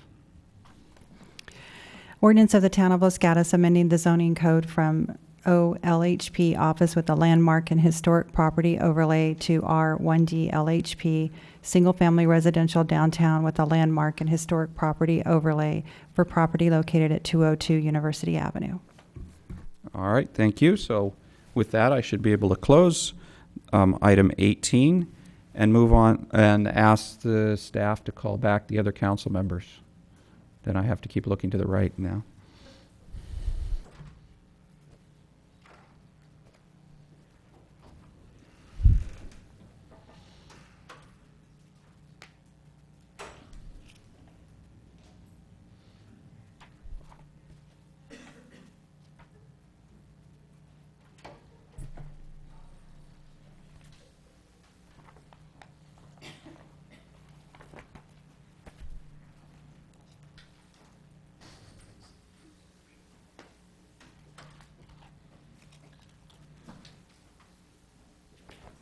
Hopefully it didn't get too comfortable. Well, we can go ahead and get started. So this is public hearing on item number 19, 26 Alpine Avenue Architecture and Site Application. And we'll start with staff, please. Good evening, Mayor and Council members. The item in front of you tonight is the appeal of a Planning Commission denial. The project is a proposal to construct a new single-family home on vacant property. Planning Commission reviewed the subject property in July of 2017. The Planning Commission expressed concerns regarding the siting of the home outside the least restrictive development area, grading quantities, the depth of proposed cuts, and the size of the proposed cellar. Based on these concerns, the Planning Commission voted to deny the application with a 4-2 vote. The applicant appealed this decision on August 7th, based on finding 2 that there is new information that was not reasonably available at the time of the Planning Commission hearing. A supplemental letter from the applicant providing additional information related to the appeal was included as attachment 6 of your packet this evening. A revised letter was then submitted by the applicant and is provided as attachment 12 of the desk item report before you this evening. A letter of support for the project from an adjacent neighbor, a revised landscape sheet, and a timeline of neighborhood outreach provided by the property owner were all also included in the desk item. This concludes staff's presentation, but we are happy to assist the council with any questions, along with staff from Parks and Public Works. Okay, any questions for staff at this time? Councilmember Spector. Thank you, Mr. Mayor. I can read my chicken scratching here. Going back to what the Planning Commission was saying, Commissioner Birch was looking for a geotechnical report. Is there such a thing? Was there such a thing? Is there now? A geotechnical report was done from the applicant and peer-reviewed by the town's consultant and found to be adequate. I think Commissioner Birch was alluding to additional geotechnical report done by the applicant, and they can speak to if they had done so. Staff didn't receive any additional geotechnical information. Do you know from your being at the meeting specifically what aspect of geotechnical information Commissioner Birch was looking to? It was in reference to an adjacent neighbor's concern over the proposed depth of cuts and impacts to their property. Was it to the tree or just generally? To the tree and to their property in general. And then the subdivision occurred in the 1990s, and then we adopted the cellar ordinance in 2002. Prior to the adoption of the cellar ordinance, had the property been developed with a basement, would the basement have been included in the square footage in the FAR Or let's say square footage. The director can follow up on this, but staff's perspective and how it was treated in previous applications applied for this lot is that the condition from 1991 didn't disclude an applicant or a property owner from including a cellar and that being counted against the 2,500 square feet. Being counted against the 2,500. Okay, that's all I have for now. Okay, further questions for staff? Okay, so seeing none, at this point, we'll invite the applicant up. I don't think I have the applicant's card, but if you could introduce yourself, you have 10 minutes. Hi, Toby Corey, owner of 26 Alpine Avenue, 25-year resident of Los Gatos. Thanks for everyone's time this evening. I appreciate Town Council hearing our appeal. Let me open up with my understanding that this project meets every code, standards, policies, and guidelines. It had the full support of the town's planning staff and expert consultants and was supported by the Planning Commission Chairman Thomas O'Donnell. There were a few legitimate issues that were raised at the Town Planning Commission hearing that we want to present and clarify today. Most notably addressing the lack of neighborhood outreach prior to the Planning Commission meeting in June. Since that time, we fully rectified this problem. I reached out to 37 neighbors, and as a result, I met with the most impacted neighbor, 40-year-plus Los Gatos neighbor Diane Cronk, who has 40-year Diane Cronk, who had previous concerns. Diane Cronk, as you know, was the adjacent neighbor when the property was subdivided, and she was a longtime planning commissioner and the most impacted neighbor. I'm pleased to report that Diane, Michael, and Jillian Cronk, along with 5 other neighbors, now support this project as a result of our neighborhood outreach activities. Second, there were concerns raised over oak tree number 9 to address the neighbors' concerns about the stability and continued health of the tree. We hired a second expert who rendered a written opinion after digging a 3-foot deep by 30-foot trench that showed no substantial root structure and that this project would not compromise the tree. The town arborist also peer-reviewed the trench on site. We have Michael Young here tonight to answer any of your questions, the expert arborist. Third, I want to provide some color regarding the extensive design and iteration process we went through that Tom Sloan will talk more about in detail. Our goals of the project were to design a home that was less than 2,000 floor area ratio, although the lot calculations support a 2,600 floor area ratio home. Locate the home as far away as possible from the Cronk property, reasonably protect the views of 38 Alpine Avenue, retain as much of the natural beauty of the property as possible, fit within a neighborhood streetscape, and as a result, the design team checked every box, had planning staff support, created a home that was 1,993 floor area ratio, and 7 of the 9 homes in the neighborhood are larger. In conclusion, we do not feel it's fair to remand us back to the Planning Commission. This project checks every box and meets every requirement. I'm confident that this body will make a fair decision based on the facts, our extensive neighborhood outreach program, Tom's presentation, and any follow-up Q&A. We want to thank the city for giving direction in a meaningful way and giving us an opportunity to get this project approved. Thank you for your time. I'll invite up Tom Sloan. They still have 10 minutes to finish. We'll come back to him so that you're still giving him 10 minutes, right? Yeah. Please continue. Good evening, council members. My name is Tom Sloan. And like Toby said, we did meet all the zoning code requirements for height, setbacks, floor area, site coverage. I'm told, that we meet the residential design guidelines intents, and there is portions of the hillside design standards and guidelines that we also meet. My understanding is the reason why we're here, went before the Planning Commission, is because the average slope of the site is over 30% of a slope. And that causes us to go away from the standard rules and into a discretionary review. So let's not. Okay, so anyway, the first thing that I wanted to do before I started designing this house is take a look at the unsuccessful projects from the past. And it was clear from looking at the previous plans and reading the derogatory comments that we indeed needed to think differently, completely differently.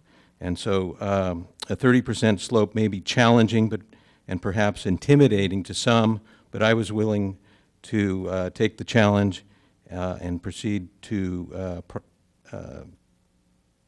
determine where the LRDA for locating the development on the site. This slide highlights the area on the site with less than 30% slope in the dark green area. The lighter green indicates tree canopy. You can also see a seasonal stream that flows along Jackson Avenue there. Most of the area within the building setbacks has a slope less than 30 feet, but when the setbacks are subtracted, as this slide shows, the 30% slope shrinks quite a bit.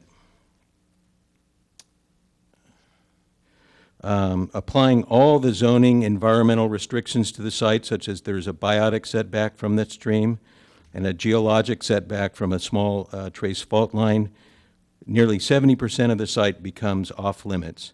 The lower area of the site has the steepest portion of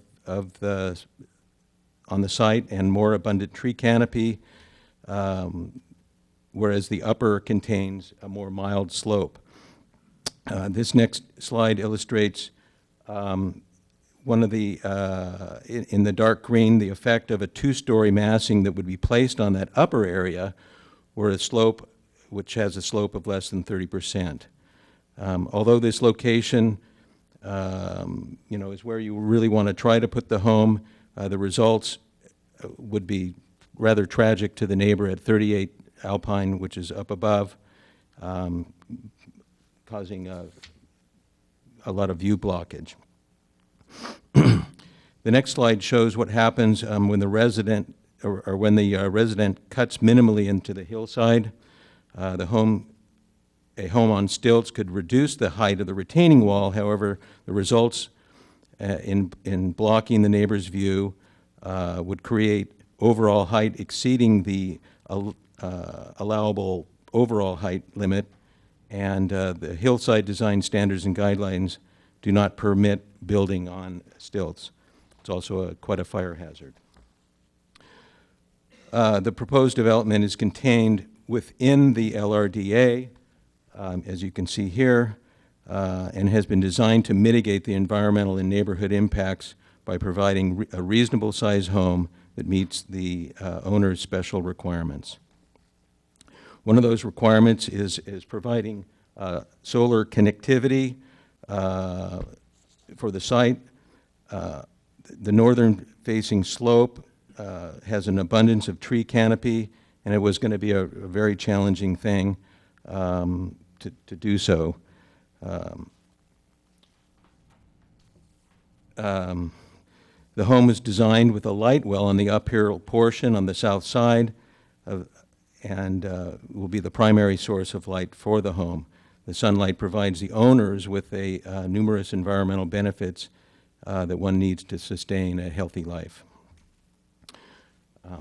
Windows and balconies have been oriented to direct away from the neighbors on 27 Jackson down below. That green area there is an eco-green roof that is put on. It's a flat roof. It's deployed to present the neighbors located above at 28 Alpine or 38 Alpine with an enjoyable view when looking down on top of the roof. This section illustrates how the neighbors up above, the Geiselmans, can see over the top of the vegetated roof. This here is a view from of 38 Alpine with the story poles on the right. You can plainly see that the neighbors up above look right over the top of the story pole, the orange story poles below. Privacy concerns. These are neighbors' photographs that they provided me. The red line represents there's a fence there it's hard to see because of the background, but you can see that the orange is below, and they've already started to plant shrubs. This was a rendering that I provided the Geiselmans over a year ago. This illustrates the test trench that was above the site In the circle there is the root zone, and virtually no roots were discovered in the trench. The arborist here is here today if you have any questions for him. We also did some mitigation for the neighbor below by planting a tree and some shrubs, and that's what prompted the Kronks to really like this project. The town's consulting architect noted, while the architecture style is different from others in the immediate neighborhood, the scale of the home related to Alpine and other nearby homes would be complementary to the streetscape. Furthermore, Mr. Cannon adds that the proposed home is contemporary in architecture style and is very well designed with a great deal of articulation and detail appropriate to its style. Thank you. So that concludes. Let me see if you have questions. So Councilmember Jensen, you can ask questions of either of the two speakers. Thank you. My question is, the trench and the arborist report, was that done following the planning commission? Was that post-planning commission? Yes, it was. It is new information? Yes, it was. That is new information. Okay, thank you. Okay, Vice Mayor Leonatus. Thank you, Mayor Rennie. Mr. Sloan, there's 2 stone columns at the property existing. Are those going to remain? Absolutely, and the wing walls that branch off of them will remain as well. So those are of historic nature? That's correct. Thank you. Councilmember Spector. Thank you, Mr. Mayor. This is for Mr. Sloan. I didn't quite understand. Are you saying that as currently designed, the home is within the LRDA? That's correct. Okay. And then on your alternate A and B, on those drawings, was that keeping the house at the square footage that it currently has? Well, what we did there is try to illustrate what happens when you, there were 2 different ones. If we lift the house out of the ground to reduce the retaining wall height, the slope of the site is so steep, and we really only have a 1-room wide home that runs parallel to the contours, and so you're pulling it out of the ground rather than benching it into the hillside.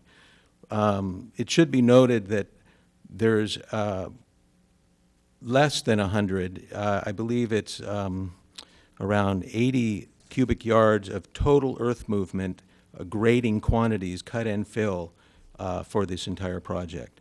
The excavation that happens within the footprint of the building, similar to most houses that have cellars, basements, or crawl spaces.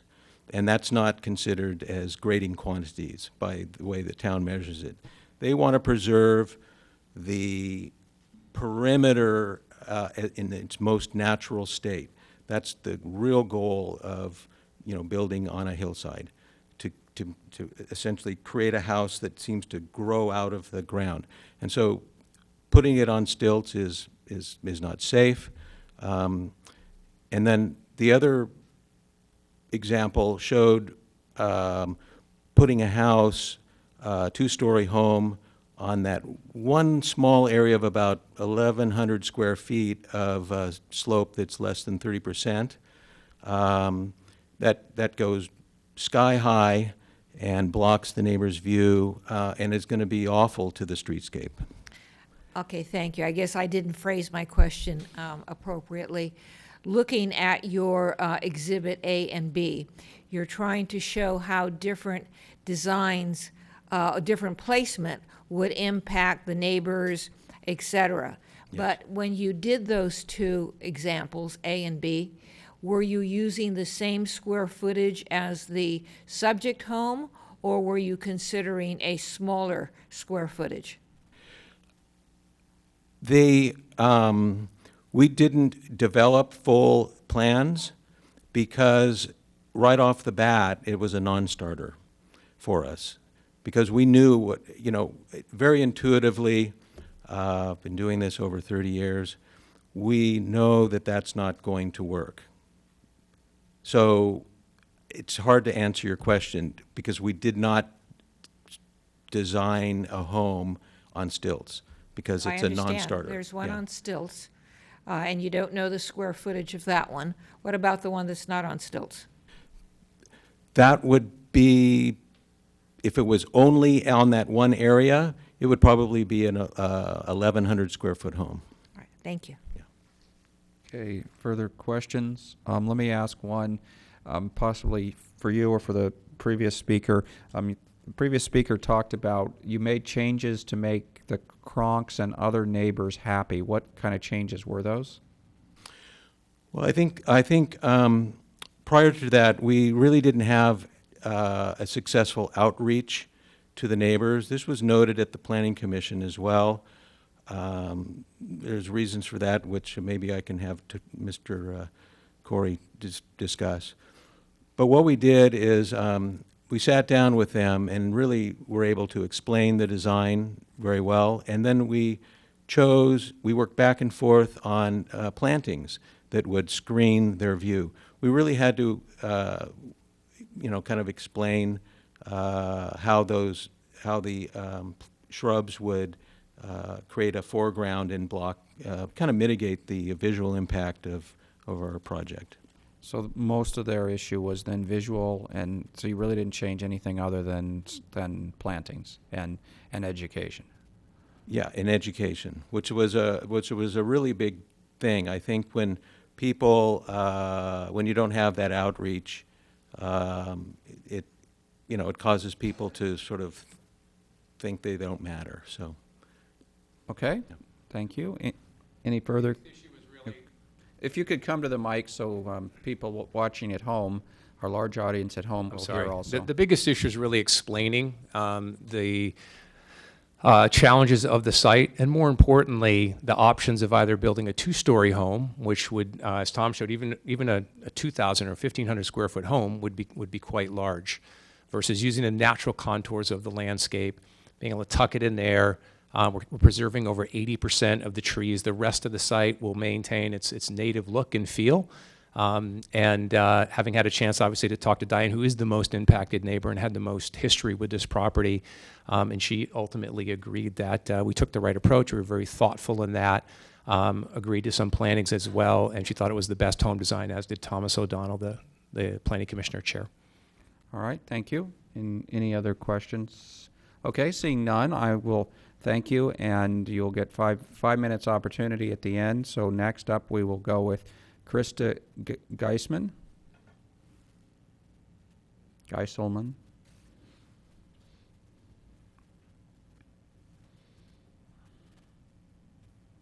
Yes, it's me.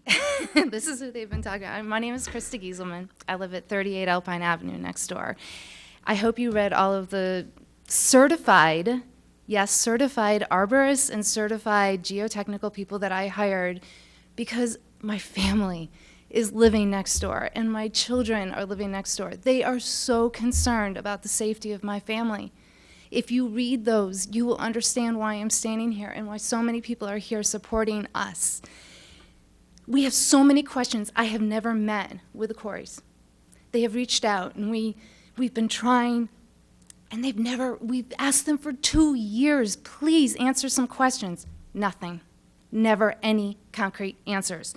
Here are some things that I talked to my certified arborist and my certified geotechnical.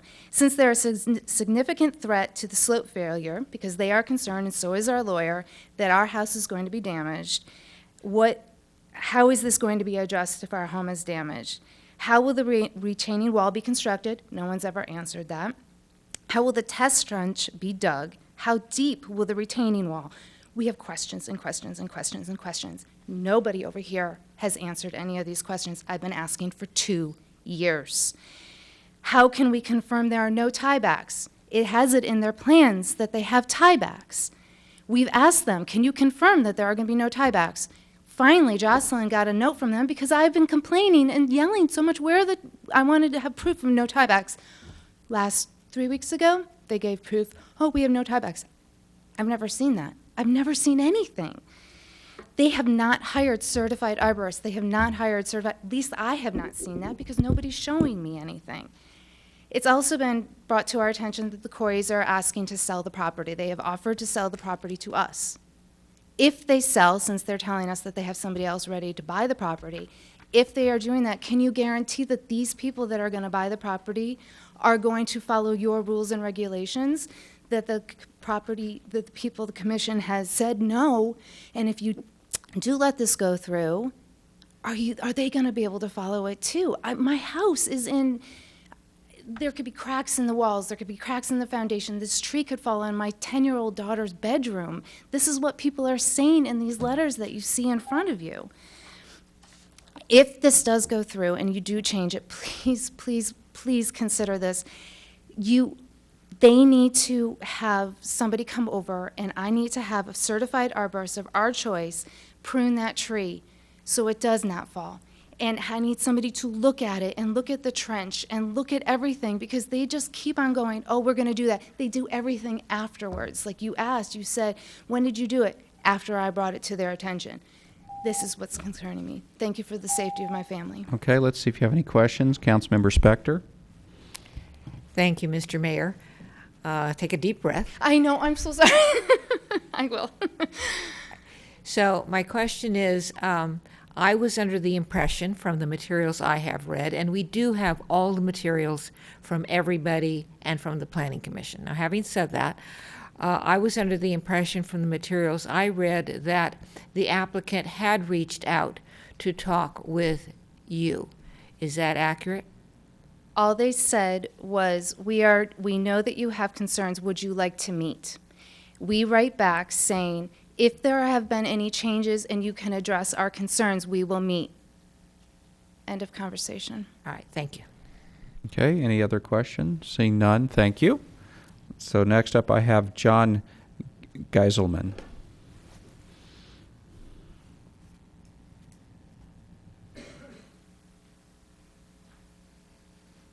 Good evening. Thanks for the time tonight. I'll take a deep breath in advance. It seems to me I'm not going to be able to articulate the technicalities that we talked through and witnessed during the Planning Commission, but it seems it all stems from the amount of cut that's being taken away. That has an impact on the tree that we're very concerned about. It has a direct relationship to the hillside. That has a relationship with, the fact that we don't want to have tiebacks underneath our property. It all comes down from trying to build a house the size that they want, which I can appreciate. But, to your question, you could accommodate some of the changes that the commission was looking for by eliminating the square footage that's coming from the basement, which results from the amount of cut that comes from the hillside. So to answer your question, there were two questions related to, have the plans materially changed since they were at the commission? They haven't. I mean, there has been some outreach, and we've talked about it, but the fundamental issue is we just don't agree with the current plans as they're set forth right now. And lastly, I just wanted to reiterate the point my wife made, the last one. I think it's great that we've been offered to purchase the land. That just raises additional concerns that, are trying to be sensitive to all the issues that the commission brought up. We debated it or talked it through for 2 hours. If now someone else is going to come in and develop the property, how are all of those concerns going to be addressed and adhered to? Thank you. Okay, thank you. Councilmember Spector has a question for you. Yes. What if you were God of the planning department, and what is it that you want differently than you think the applicant currently has? Comes down to the amount of cut that's being taken out of the hillside. That seems to have a cascading effect on all the concerns. It creates the concerns around the tree. It creates the concerns that our geotechnical person brought up around the stability of the hillside. It causes the hillside to have to be structurally made sound after that. It's not the right technical term, but you have to shore it up. If the amount of cut was reduced, it seems to eliminate many of the concerns that have been brought up, not just by us, but by the commission. Is your concern about the amount of cut something that, I'm assuming you're a layperson when it comes to this kind of thing, that you as a layperson are concerned about? Or is the amount of cut something that a professional has indicated is a problem? Both. Both our geotechnical person, a fellow neighbor who used to sit on the planning commission has the same concerns. The commissioners on the planning commission brought up the same concern. It all seems to stem around just the sheer amount of dirt being taken out of the property to accommodate the square footage that's below ground. All right, thank you. Okay, further questions? Seeing none, thank you. Would anybody else wish to address us on this item? I don't have any more cards. Don't see anybody rushing forward. So at this point, I will give the applicant 5 minutes to rebut or give us any final words. Let me start first. So let me just address some of that that they brought up. I think everything is laid out in the letter that I sent the desk. We had extensive outreach. I sent emails to the Gieselmans repeatedly. October 23rd, it was unanswered. November 10th, it was unanswered. Highlighted some of the inaccuracies in the geoforensic report that they'd done. They'd looked at the prior project. We've bent over backwards to do everything humanly possible.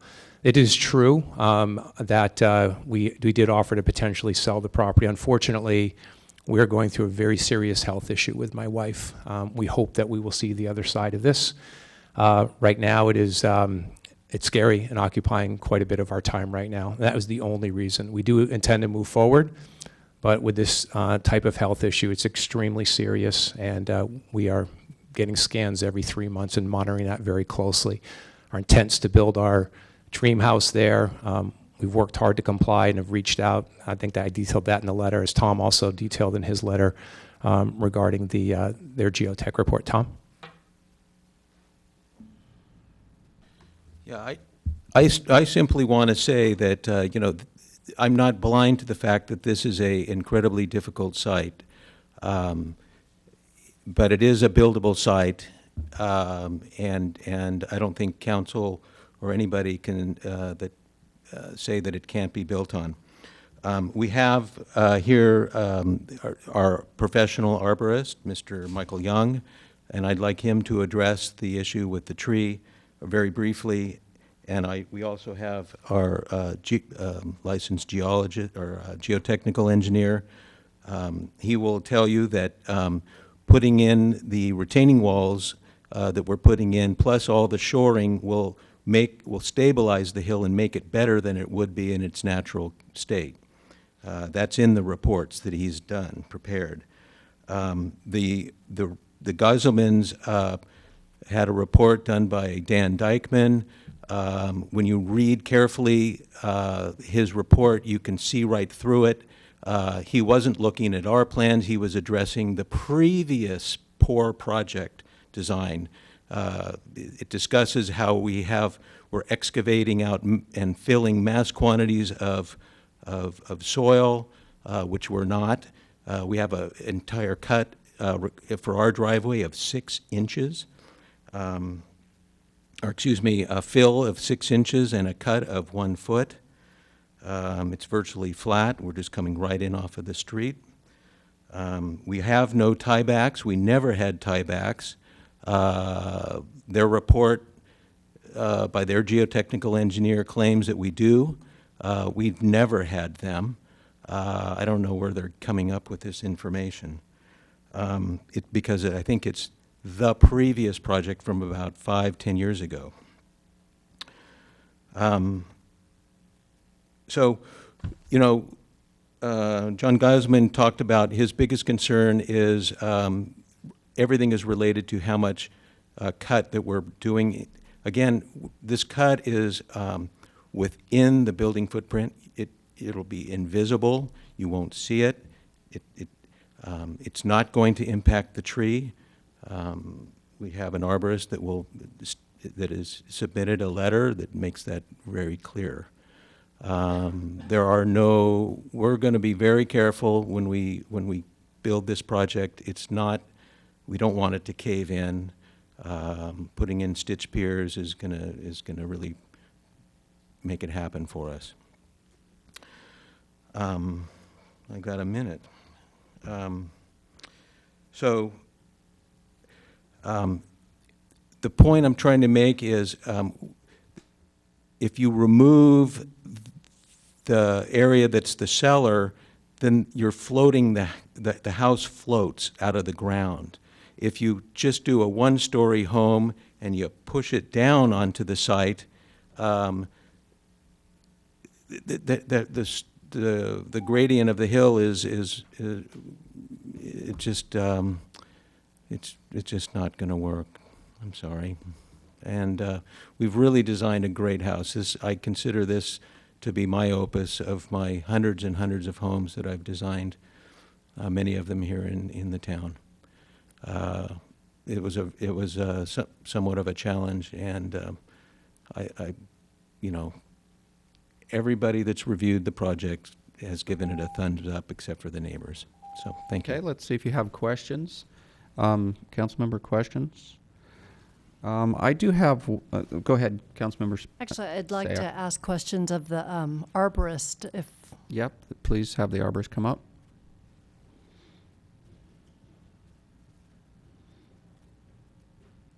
Good evening. Good evening. So I think protocol is we ask you to state your name for the record. My name is Michael Young. I'm the owner of Urban Tree Management, and I've been a certified arborist for 25 years plus. Okay, thank you. So you've heard the discussion, and I'm sure you've read the various supporting documentation of the appeal from the appeal period. What are your comments reading the certified arborist for the neighbors' comments against this project? There's a tree, and there's differing interpretations of the health of the tree after this project is built. So your question is what? Have you read the neighbor's arborist report? I have not. You have not, okay. Seen it. Okay, but in your opinion, having done especially the trench, you believe, in your professional opinion, that there is no harm to the tree? Correct.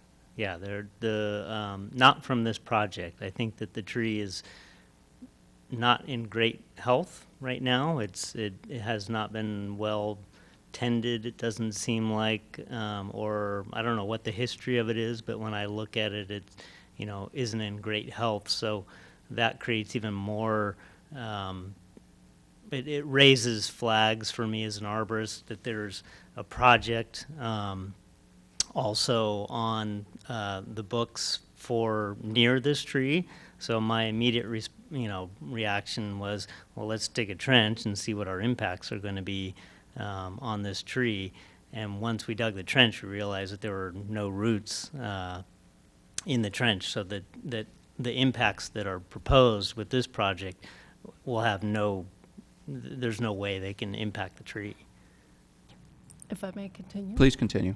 So the second question is, hearing the concerns of just the longevity of the tree, what are some ideas and or recommendations you have to preserve its health, and if it's unfeasible, to make sure that it does not fall on their daughter's room? Well, so again, I can speak to the project's impacts to the tree, which I would say are none, because there's no roots that are going to be affected by the cut. So, there's things that the homeowner can do to improve the health of their tree. They could spray the tree. I wouldn't prune the tree. They could do soil work. My guess is that this neighbor would probably, help with that on his side of the fence. I can't speak for him, but it doesn't seem like he's opposed to the tree. So there are things that can be done to improve the health of the tree, but my specific task was to look at the impacts from this project to the tree, and I would say that they are none. Okay. Any other questions? I would like, thank you. I think I'd like to ask the architect question. Again, so I think you mentioned removing the basement. What if we just reduce the size of the basement? How would that reduce the size of the cut? And remind me, is the basement about 1,200 square feet?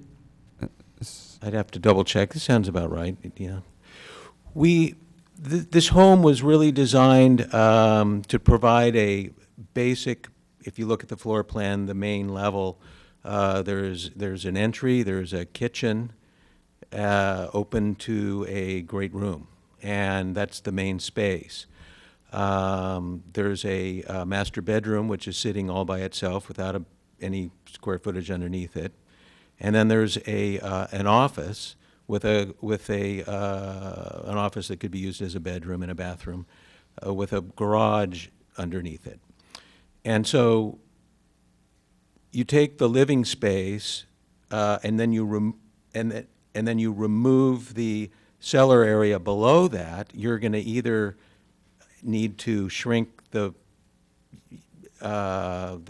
main living space, the kitchen and great room, and make it smaller. It's not very big. There's no grand dining rooms and all these other sort of formal spaces. So that's what makes it very difficult, because if we shrink the building, which was brought up at the tail end of the Planning Commission hearing, they said, will that make it any better? Well, I contend that by the regulations that are set forth that we designed to, that we're not overgrading. Are we excavating? Yes, but that square footage below, shrinking that, would have the same effect would have to occur above it, because you're not allowed to cantilever, large areas without, and that's what would happen. You'd have this shifting away of the basement, and it's really not going to result in less cut. I don't know. Okay, I think I'm picturing that. Okay, trying to follow all that. This is a highly complex project in the hillside. It's obviously very. It's somewhat hard to explain here at a podium. What happens. But that's essentially what would happen. That's why I don't go around and say, no, I can't do things. I have a very, I can do it. I can make it happen. If I thought that I could tweak it, we would have tweaked it. We've already done a lot of tweaking, actually, during the process to bring down the grading quantities by sliding the garage all the way forward on the lot. And that saved about 250 cubic yards. So, okay. We just don't, this is essentially it's a home that has an FAR of less than 2,000 square feet. That's what my clients directed me to design, a home with a smaller FAR, when 2,600 plus is the allowable. Okay, thank you. Vice Mayor Leonardis has a question. Thank you, Mayor Rennie. Mr. Sloan and perhaps Mr. Corey can come forward to answer this question. Obviously, the Geiselmans have a disparity of opinion about things. Normally, we hear things like, my privacy is being violated, the house is too big, too much bulk, too much mass, et cetera, et cetera. But their concerns primarily have to do with safety or what could happen to their house because there's a lot of grading going on. They mentioned that they didn't really have much communication with you throughout this process. You mentioned that you try to reach out to them. Have you had any meeting with them in person to try to go over some of your differences about this project? No, but I did do extensive outreach. As I said, there's countless emails. I've submitted a summary of that report to this group. October 23rd, reached out to try and meet to go over these issues. Would have loved to have done that. No response to that email. Again, it's submitted to you. And then again on November 10th, submitted wanting to reach and sit down, have a similar dialogue like we had with Diane Cronk, who, as I said, I think is the most impacted neighbor here, who has all of the history with this property, full-throatedly supported this project and asked this group to approve that going forward. As I said, with a property that's below grade, below the grade of the hillside, it's well below the fence line with a green roof. We used to live next door at their home for 15 years. We're 25-year residents here of Los Gatos. We know that property and worked really hard. We actually put the fence in, planted pittosporum up the entire length, and worked very diligently to try and address all of the neighborhood issues. And I said we reached out. I detailed that in a report. I can only do so much as extend, and try and meet with them. And as I said, it's documented in that report. I have the emails.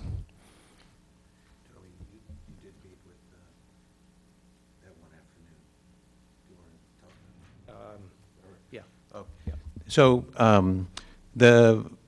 a year ago, prior to coming to, prior 7 months prior to the Planning Commission hearing, I did meet with John Gauselman for the better part of an hour at our general contractor's office.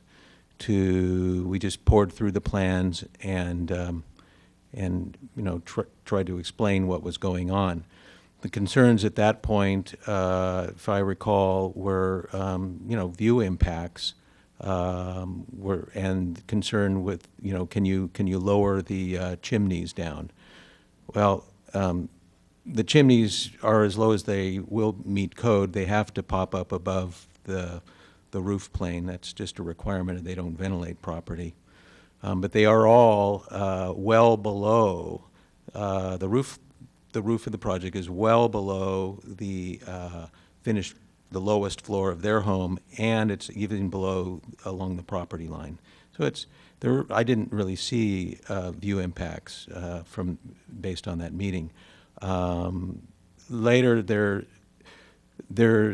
we can address this building going in with the retaining walls is shoring up an otherwise potential landslide. So the building going up, and the statement is in the report, it's shoring the hillside, if you will. Yeah, as I said, I would add, I invite you to invite Mr. Pollock up, the longtime geotechnical engineer. He was the engineer with the previous owner. We also were working with that owner when he was submitting for a permit back in 2009. I'll also note it was a much larger home with large retaining walls. We supported that project and came in with a much smaller footprint home, much safer look. So he's had deep experience with this property. We jumped through every hoop that the town left us. No stone was unturned. Deep, extensive reports. It was peer reviewed by the town engineer as well. So I am very concerned. I'm also 100% confident. Homes have been built that have been much more complex than this, that we will ensure 100% safety.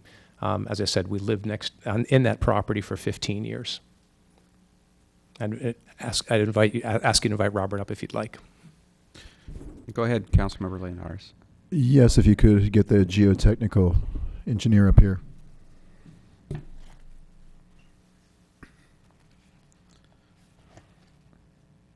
Do you have a specific question for him? Get him started. Yes, thank you, Mayor Rennie.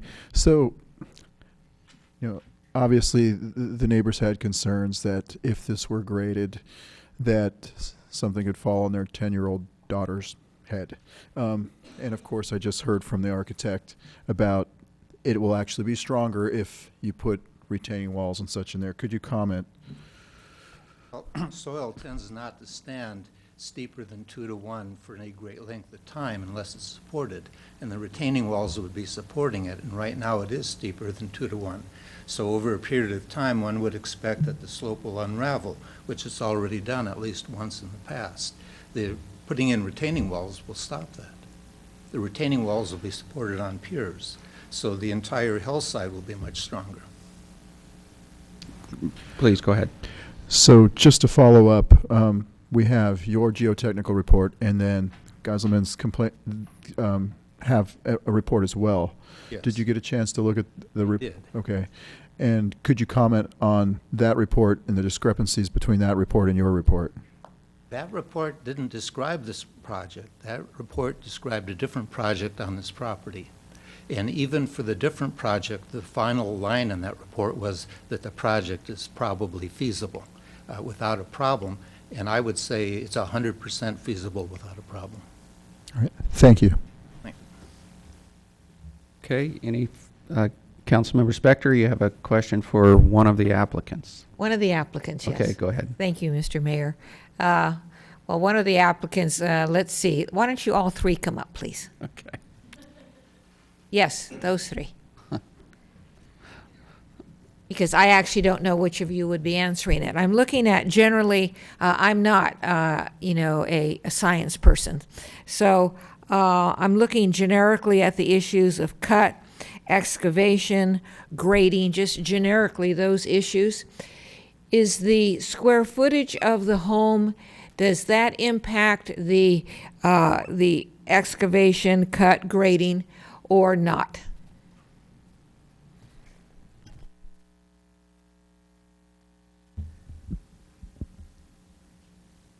I would have to say that in the garage, in the lower floor, and portions of the where the master bedroom is, where it's almost below grade, if that bedroom were to become smaller, that's going to create less excavation. The quantities will drop. Does that answer your question, I hope? Yes, it does. Thank you. Okay. And, okay, any further questions? Seeing none, then okay, go ahead, Councilmember Two Sarah. more, and it's general, so the three of you can stay there. The first, with regard to tiebacks, there still seems to be some ambiguity. Will there be tiebacks, yes or no? No. Okay, There will not be tiebacks. That system is, we're going to do a more robust system of shoring using drilled piers, probably a stitched pier. We need to get approved, and then we'll hire a structural engineer who will completely design the shoring system.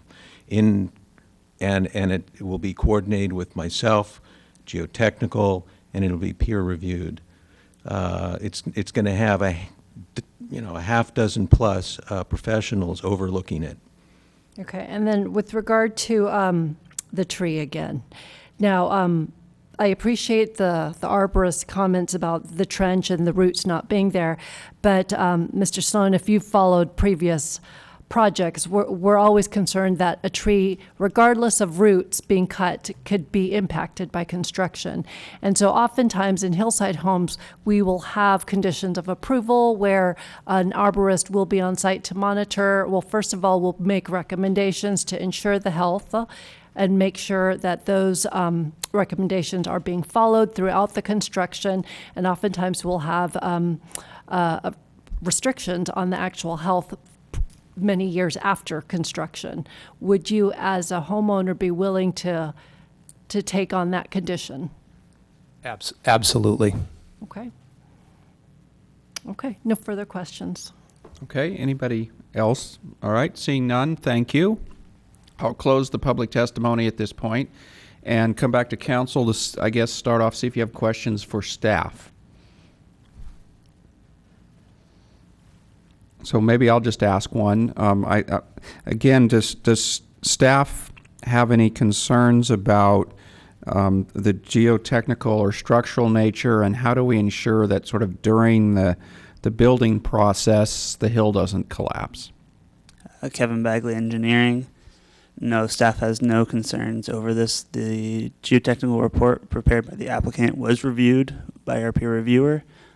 Went back and forth several iterations, including some letters that were also peer reviewed by our peer review expert, in which the peer review expert concurred with the applicant that the hillside or the site is developable and the plan is acceptable by him.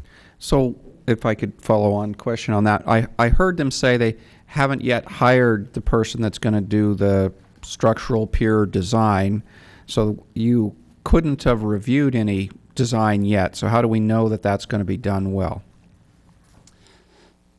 As Mr. Sloan mentioned, that once we get past this process, the applicant will be required to resubmit during the building phase, and that resubmittal will be reviewed by our building department and peer reviewed. It's during that stage that we would be reviewing any piers, any elements related to the building to make sure that it conforms to the California Building Code. And you will also be reviewing during the construction to make sure something's not done wrong that causes the hillside to collapse before they can get their piers in or get the retaining wall in? We have a town inspector, and there would be conditions of approval to make sure that a geotechnical expert is reviewing the site during construction. All right, thank you. Okay, any Councilmember Spector?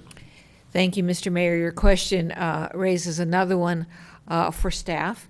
And as a council, and before as the Planning Commission, we're being asked to approve a project that appears to have hillside grading issues.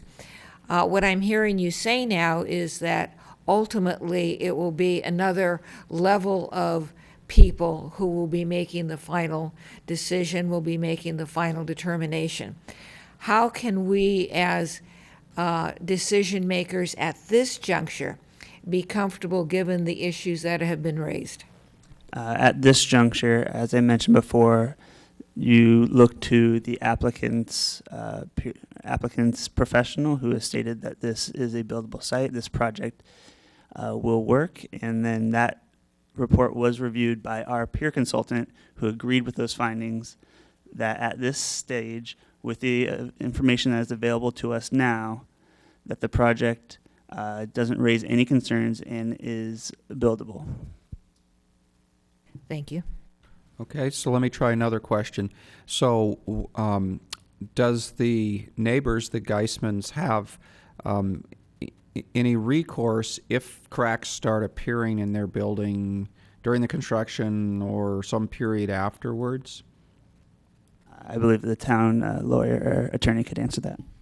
Certainly, and there's a wide variety of legal arguments you'd have, but if any damage is called to a neighbor's property based upon the work that they're doing, they'd be responsible for that.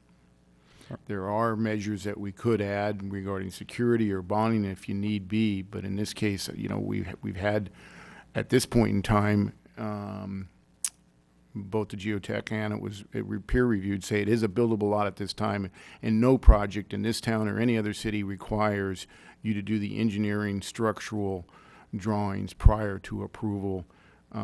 It's very expensive and not knowing whether you're going to get the approval to build. So at this point in time, the experts have said it's buildable, and now they have to do show, and that's peer reviewed again to show that structurally, whether that's how the drilling is done and how the piers are put in and all of that is proven up. And so in having a geotechnical expert on site is one of the requirements that you can do, and I think that's probably already a condition. But yes, they do have cause of actions if in fact there is damage to their property caused by a neighboring property. Thank you. Further questions for staff? Councilmember Sack.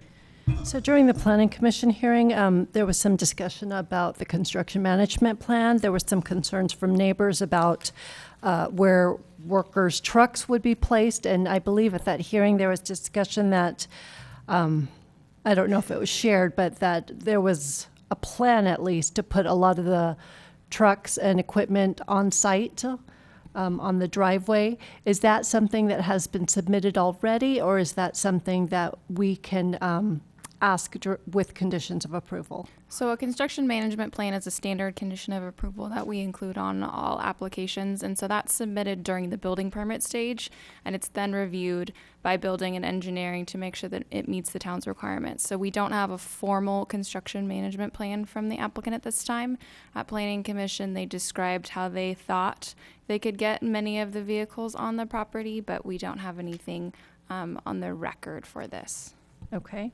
And then the second question, I asked it of the applicant. So with the arborist, the process that we were just discussing with the structural engineer, we could certainly do something similar with the arborist, where the arborist will make a recommendation and the inspector will be on site to ensure that those recommendations are being followed through on a regular basis.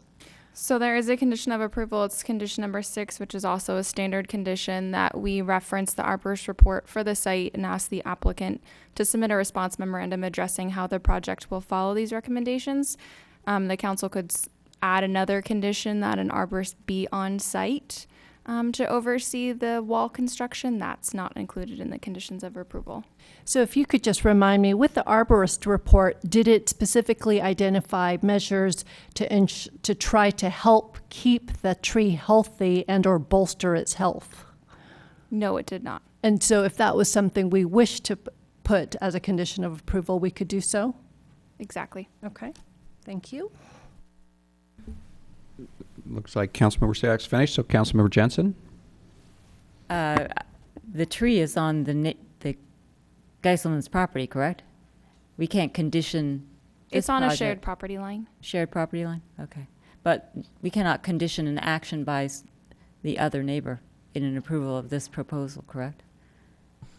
We can tell the applicant what to do, but not the neighbor. Okay. That was an off mic yes. Okay, further questions? Councilmember Spector. It looks like we're heading toward a motion. Do you want us to do our Yes. disclosures? Yes, let's do disclosures, please. All right, I'll start with, I visited the property. I think the reason that I was responding to the tree question is that is a fascinating tree right there on the property line and the way that it swings back and forth. But I did visit the property. Okay, Councilmember Sack. Similar disclosure, I visited the property and walked around the neighborhood.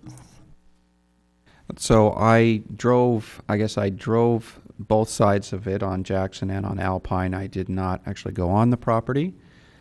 Councilmember Leonardis. Thank you, Mayor Rennie. I have looked at this property for a number of years, including the days when it used to be listed for sale, and I am very familiar with it. Councilmember Jensen. I've walked by the property on many, many occasions. I have not actually gone onto it. Okay, so so next, I guess we are looking for a motion. I've asked a lot of questions. Would anybody like to venture a motion?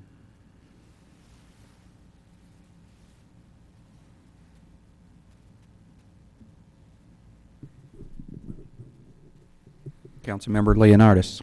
Not ready to venture a motion, but I will try to get a conversation started here. Normally, when we get these kinds of challenging sites, we hear from a whole lot of neighbors, and there are a whole lot of concerns, such as privacy, such as my views, such as it doesn't fit the character of the neighborhood, it's too big, it's bulk and mass, et cetera, et cetera.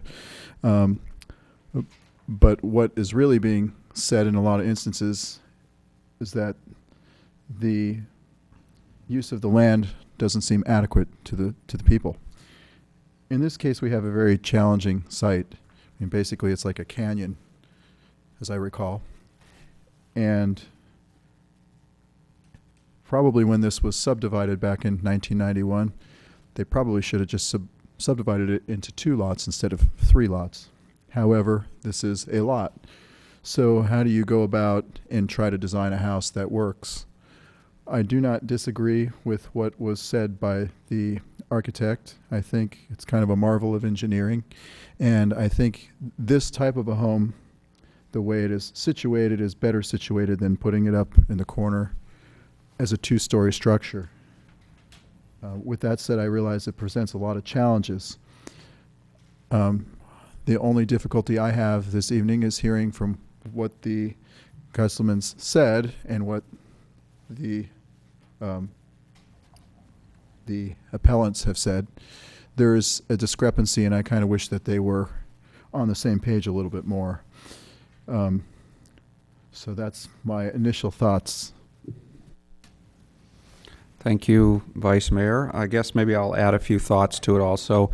And in reading through the Planning Commission minutes, I think I appreciated what Commissioner O'Donnell said, that he has seen many projects come for this project over the years, and that this was, the best one he had seen. I guess that might say it is good enough, but it certainly was the best one he'd seen. When I start thinking about, do you move around somewhere else? I certainly wouldn't want to get it into the stream setback. So this seems like the best place for it. I also prefer to have it sunk into the hillside than sticking up. I don't like the stilts idea, even though they are illegal. I still don't, in our hillside guidelines, I still don't like that. So I definitely appreciate that it's sunk into the hillside. There was quite a few Planning Commission comments about it being a very well-designed house. I think the Planning Commission, ultimately denied it, but they were, I think it was, they were kind of on the border with that. So I think in other words, it was barely denied. So Planning Commissioners were a bit divided on it. The big issue for me is, okay, this looks like the best project you could do on this lot, and if you decide it's a buildable lot, then sure. I was looking for, is there a way, or do we need to improve, sort of the safety and geotechnical design in the way it's built? And I am hearing from our staff and the applicants, designers and geotechnical consultants, that it is doable and safe. So I'm more on the side of accepting the project. I'm waiting to hear if other council members would like to add anything to the conditions of approval to help ensure it further. So those are my comments. Anybody else? Councilmember Jensen. I'll weigh in and I think what the mayor has heard. I think it looks like a well-designed project. In walking that street many times and looking at that hill and looking at the house that sits above it, it struck me as being as unobtrusive as it could possibly be. So my concern was also with engineering and with that magnificent oak tree. And I am satisfied with the report that came out with the hand digging of the trench to make sure that that tree remains healthy. So given that, I think that the design is certainly the best one I've seen, and I saw some on the Planning Commission when I was on the Planning Commission as well. And I think it's the least obtrusive to the neighbors.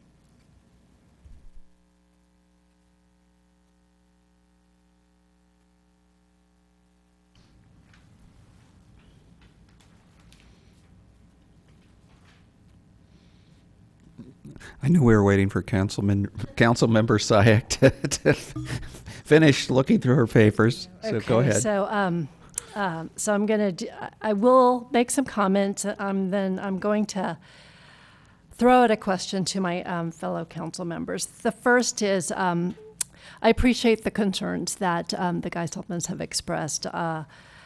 And so should this be approved, I would put in some conditions of approval that I think I've been questioning. One is that with the structural engineer on site, I think that, but I also would ask that a condition of approval that the structural engineer and or the applicant, either through the architect, be in communication with the neighbor so that they understand what remedies are going to be placed. I think one of the things that we're hearing, there's 3 issues of concern: the structural stability, the tree, but also the lines of communication have broken down.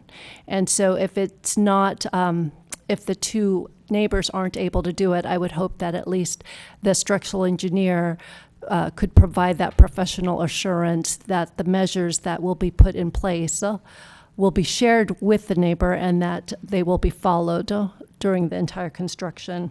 I would also ask, as another condition of approval, that an arborist report be prepared to look at specifically how to ensure the health of that tree and what are the conditions and measures that would be put in place during construction.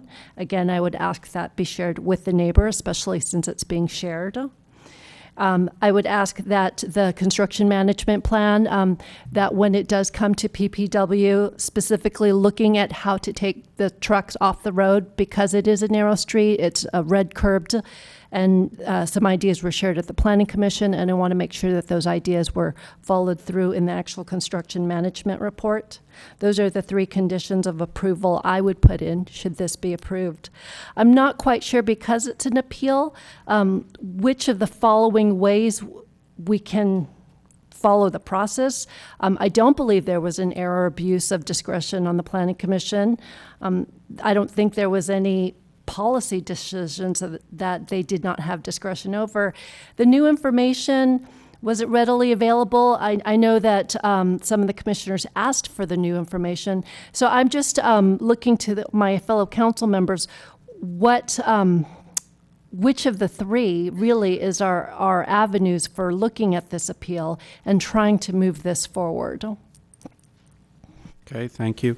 So I'll maybe add a few words of answer. So I read, when I'm reading the Planning Commission minutes, I at least remember Commissioner Birch and maybe 1 or 2 others, and I think there was a couple others saying that, we're really not quite sure here at this point.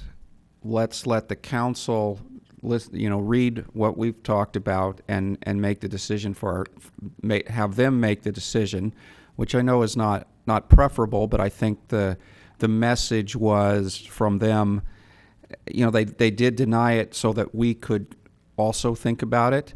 I know that's not our preference, but I also appreciate that, when they worked it over pretty hard and weren't quite sure, they wanted us to make the decision. So again, where does that fall into the 3 type of findings? I think it falls in the one that we're calling error, but error is a bad word. Maybe the town manager could help me out. We've talked about this before. It appears that you may have assistance from one of your council members, and then we're also available to help. Councilmember Jensen wanted to.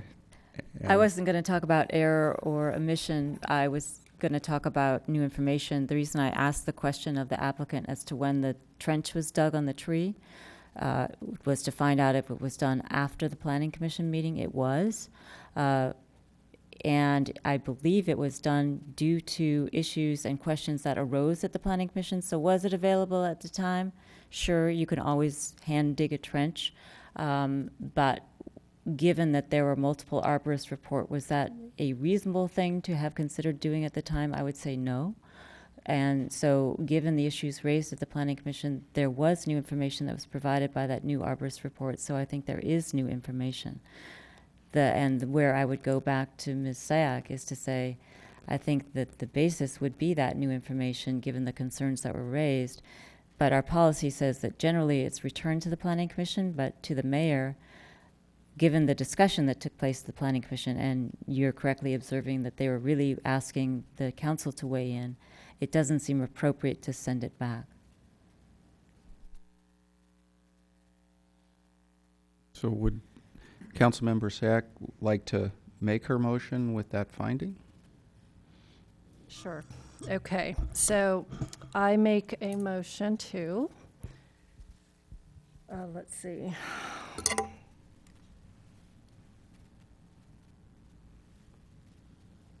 Okay, hold on a second, because let me pull up my applicable information.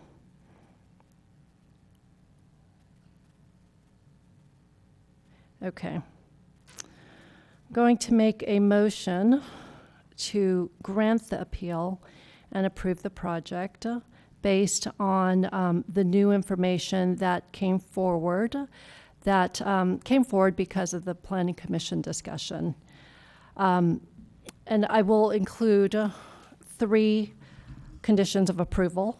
I think I mentioned it earlier, the first being an arborist study done specifically to look at how to ensure the health of the tree and to continue preserving it during construction. The second is with regard to the structural engineer, and I really want to stress that that plan be shared with the neighbors so that as construction occurs, there is constant communication. And I would also include the condition of approval for the construction management plan to ensure that we have an adequate flow and that a lot of the construction trucks are taken off the street and onto the property. Okay, I have a motion. Do I have a second? Councilmember Jensen. Yes, I'll second the motion. Okay, I have a Councilmember Spector would like to comment. Thank you, Mr. Mayor. I would almost never say that, the Planning Commission did anything wrong, and I don't think they did at this point. We do have some new information, so we can slide ourselves into that part of the ordinance. But I don't think it was so significant that it shouldn't go back to the Planning Commission or that it's a basis for overturning the Planning Commission. Having said that, I agree with the council members who say that I thought the Planning Commission raised a lot of issues and that they were looking for the council to make the final call. And that's what I see us doing now, and I will be supporting the motion. I felt as though there was no clear answer in this one. It was a difficult lot. I agree with maybe Mr. Leonardis, who said it probably should have never been 3 lots. It should have been 2, saying that you can build a 2,500 square foot home there and not considering whether that is a basement, a cellar, or 2 stories high. There were a lot of shortcomings when this property was subdivided. But the bottom line is that I thought that the Planning Commission raised all the appropriate issues. I felt as though they were ultimately looking for the council to make the call. And I believe that this motion has the council making the call and has the council making the call in an appropriate fashion. So that's why I'm supporting the motion. Okay, so at this point, I'm going to ask staff if they have any concerns about, I think they may have some comments about the additional conditions of approval. Yes, thank you. I just wanted to make a clarification, Lisa Peterson, Town Engineer, that there is a condition number 59 that does talk about observation by soils engineer, geotechnical engineer. Typically it would be a geotechnical engineer who would do the observation on site. And there could be something added to that regarding sharing the information with the neighbors, but I just did want to highlight that for the council. So if that maybe also addresses some concerns. Thank you. So, Councilmember Sayak, are you and that's okay with that? I'm going to leave it to the experts to decide which expert should be on site to ensure that this remains as safe a project as possible. Okay, so I don't think that's a change to the motion. Any further discussion? Seeing none, I'll call the question. All in favor? Aye. Anybody opposed? Seeing none, passes unanimously. Thank you. So at this point, our last agenda item is actually going to be for the Town Pension and OPEB Trust Oversight Committee. So I'm going to adjourn the Town Council meeting and give us a 7-minute break and before we call to order the OPEB Trust Oversight Committee.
So let's come to order. I guess we're going to call to order the Town Pension and OPEB Trust Oversight Committee. So I'm going to need a new roll call since it's a new committee or whatever we are. Councilmember Barbara Spector. Here. Councilmember Mariko Sayak. Councilmember Marcia Jensen. Here. Vice Mayor Steve Leonardis. Here. Mayor and Chair Rob Rennie. Here. All right, so I guess I don't need verbal communications ahead of time, so we'll start with a staff report, please. Thank you, Mayor and Town Council. The item before you tonight is another step in a series of steps that this council has taken to address the town's unfunded pension liabilities. Previously, this council has adopted what's referred to as a Section 115 IRS pension trust. You have also hired PARS as the administrator of that trust, and through that engagement, you've also hired U.S. Bank as your custodian and trustee, and through them, you have hired Highmark to be the allocator of the assets that ultimately are deposited into the 115 trust. Highmark Capital offers 5 different asset allocations. The real difference between the allocations is how much of a percentage is in equities and how much of a percentage is in fixed income. The higher percentage to equities, the greater potential for return, but a slightly higher volatility. The lower the percentage to equities, the lower historic return, but a lower volatility. This item came before your Finance Committee twice to deliberate which of the 5 asset allocations was deemed appropriate for any monies deposited into the 115 trust. Your Finance Committee met on October 9th, heard a staff recommendation, asked for additional information. On December 4th, staff provided additional information, and the item was deliberated again. And at the conclusion of those discussions, the Council Finance Committee made a unanimous decision to bring forth a recommendation to deposit any monies into the PARS capital appreciation allocation. That is an allocation with a higher percentage to equities. The conversation centered around the fact that historically there is a premium that is usually paid to equities over fixed income investments over long-term cycles. And they also thought that in doing so, they wanted to do what's referred to as dollar cost averaging, where they didn't want to deposit any amount of money in a single lump sum, because then that gives you a single point of entry risk to the market. Instead, they wanted to deposit monies. In this case, the consent item that you approved earlier recognized $3.3 million to be deposited. And so in this case, they want to deposit roughly $300,000 into this asset allocation each month over a series of 11 months so that they get no single exposure to the market over the course of the following year, but instead get about 11 or 12 different entry points. With that being said, that concludes the staff report. We are available for any questions. Okay, so questions from council. Councilmember Spector. Thank you, Mr. Mayor. So you have this account, which is like 10% of the global account. These monies they sit in an account, and then when are they expended and for what? Very good question. One of the big discussions that occurred was exactly that. What do we expect in terms of cash flows? Staff had recommended a slightly different allocation because staff is looking into a few other items that we might bring forward that may or may not change the cash flow composite of this trust.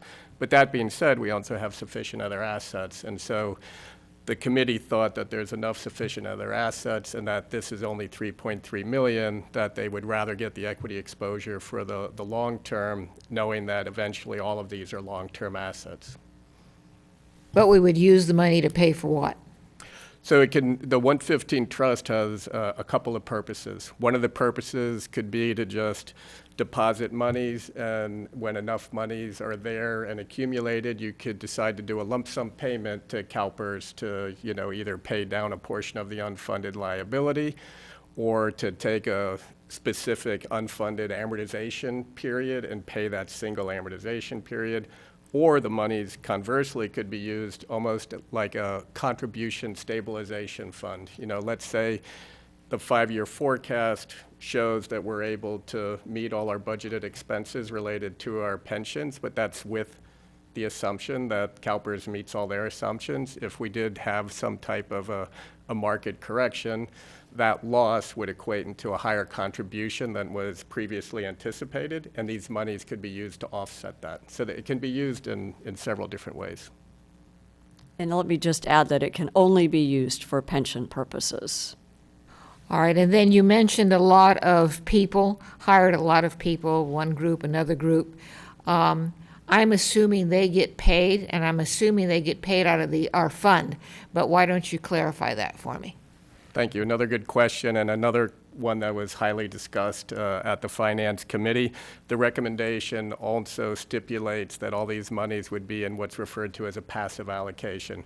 Passive allocations are different indexes or mutual funds that try to track broader market indexes, but they do it in the most cost-efficient way. Several of the community members had very strong opinions about the fact that they feel over time there's no real empirical evidence that shows you should be paying managers when you can be investing passively. So are we paying managers?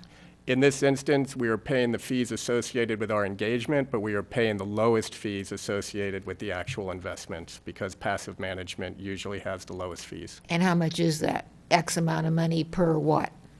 If you put all the fees together, it works out to be about 70 basis points. So what does that mean in terms of money? In terms of... I don't know how to put a dollar sign and then say 70 basis point. What's that mean? In terms of money, on $1 million, I think 70 basis points equates to about $7,000. Okay, thank you. Okay, other questions from council members? Okay, seeing none, I will open the public testimony. I see Angelia Dorner dying to address us.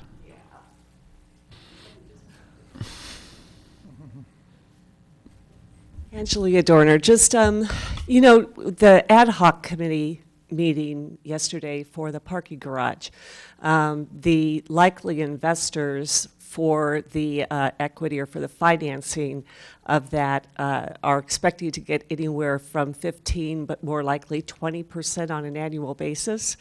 Is it possible, if there was a way to structure a bond, as maybe we talked about before, that could be purchased by the pension fund and may as well reap the 15 to 20% return annually versus paying it to some other pension fund? I don't really know if that would work, but he's the pension man, so, Okay, so that's just an idea. It's a great return. any questions for Ms. Dorner?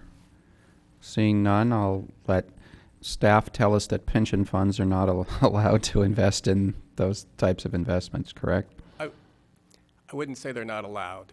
I would say that it has become less and less of a practice for municipalities that have pension obligations to invest in their own projects. One of the reasons is because it's hard as a fiduciary to prove you're not acting in self-interest. And so if the investment were to not pan out, it would be a very difficult conversation to have as a fiduciary. This is often why, when you look at the prudent person rule and some of the other rules that are associated with being a fiduciary, you often want a little bit of an arm's length. I'm not saying it's not done, but it is no longer a common practice. Okay, so any other members of the public wish to address us? Seeing none coming forward, I will close the public testimony. I probably at home they can't see our full room of people, so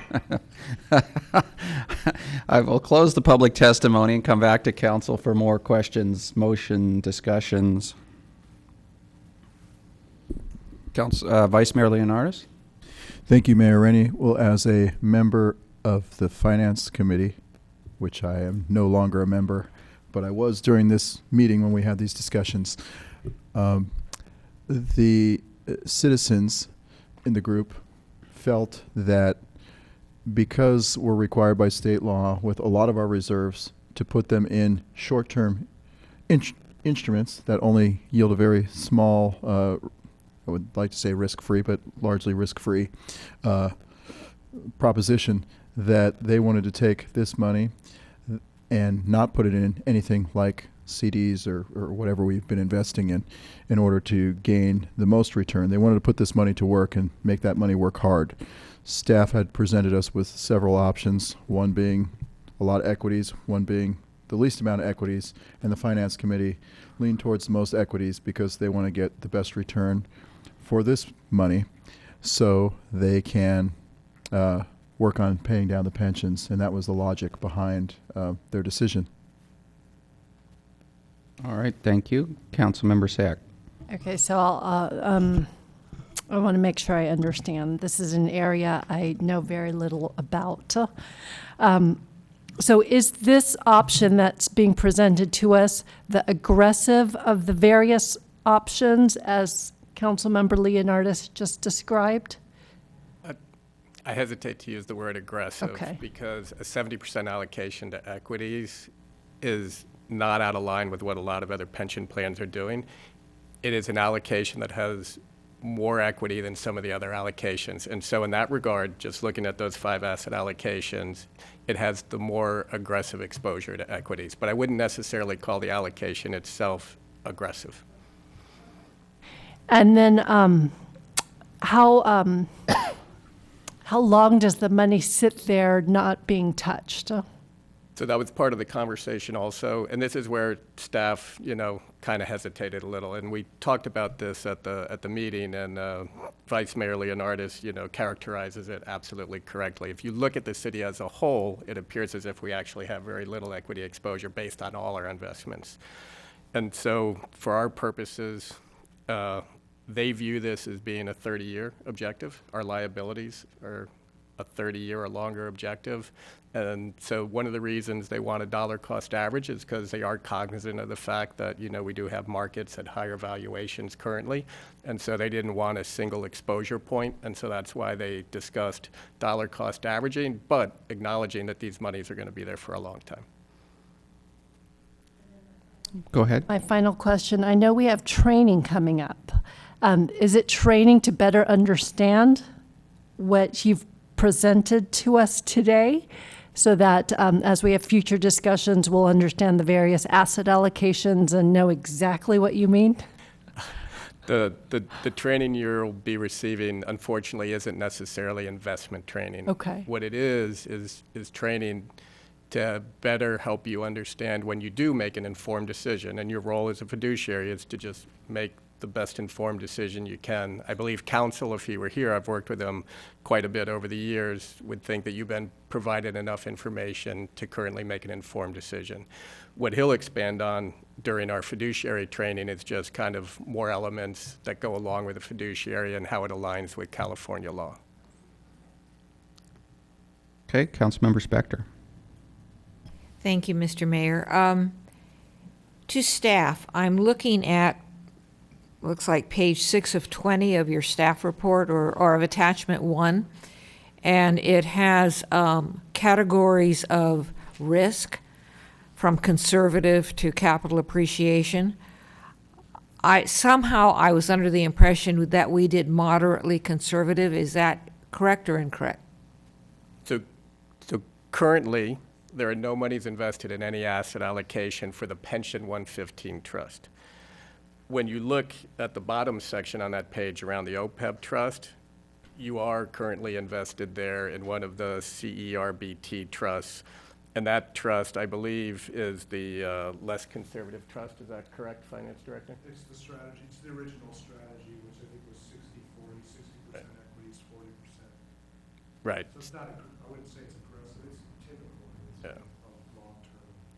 So on the 115 trust, in the consent item that created the budget action earlier, that $3.3 million that had previously been appropriated by this council for pension purposes has now been made available to invest in one of these asset allocations. The deliberation tonight is the referral from the Finance Committee to invest it in the capital appreciation asset allocation. Which, if I'm looking at this chart, is the most let's say, it's the most aggressive. Because of the higher percentage to equities, it has a higher expected return, but then it also does have a higher risk profile of when you look at standard deviation. I get that. Yeah. And how much are we putting into this capital appreciation column? It would be the 3.3 million, but it would be done on a monthly basis at roughly $300,000 a month. And in July 1st, you have also, through your previous budget action, allocated an additional million. And that additional million, we can then discuss at the Finance Committee how they would also like to allocate that million, and then come back to this Oversight Committee. And this is what the Finance Committee recommended. The Finance Committee, I would say both of your representative council members were unanimous for this allocation. I would say 2 of the 3 citizen members also concurred with them. And did staff? Staff brought a different recommendation, but I would caveat that by saying we brought it not necessarily because we disagree with them. We brought our recommendation because internally we're seeking additional information that made us think these monies, may be used for a different purpose in the 1 to 5 year range, whereas they're looking at it as a 1 to 30 year range. But staff didn't have the additional information. Will probably be going in February, but these monies will only be going in $300,000 at a time. So staff made it clear that we totally, respect that they have the opinion they have and are comfortable supporting that opinion currently on a dollar cost averaging. $300,000 a month? Correct. So in 3 months, it's $1 million. Correct. All right. Thank you. Councilmember Sack. So you mentioned 4 out of the 5 committee members were supportive of this option. If you could just give some context, what was the hesitation of the other committee member? I don't know if I would call it a hesitation as much as it was probably deferring to staff. I see. Okay. The other 4 members had articulated much more why they had, the reasoning and the rationale for their actions. The 1 member, I would say, was more kind of a deferral to staff. So if I could make some comments at this point, being on the Finance Committee and sitting through a lot of this. If you recall back, the reason we did the 115 trust instead of just dumping it all in CalPERS is to give us some flexibility.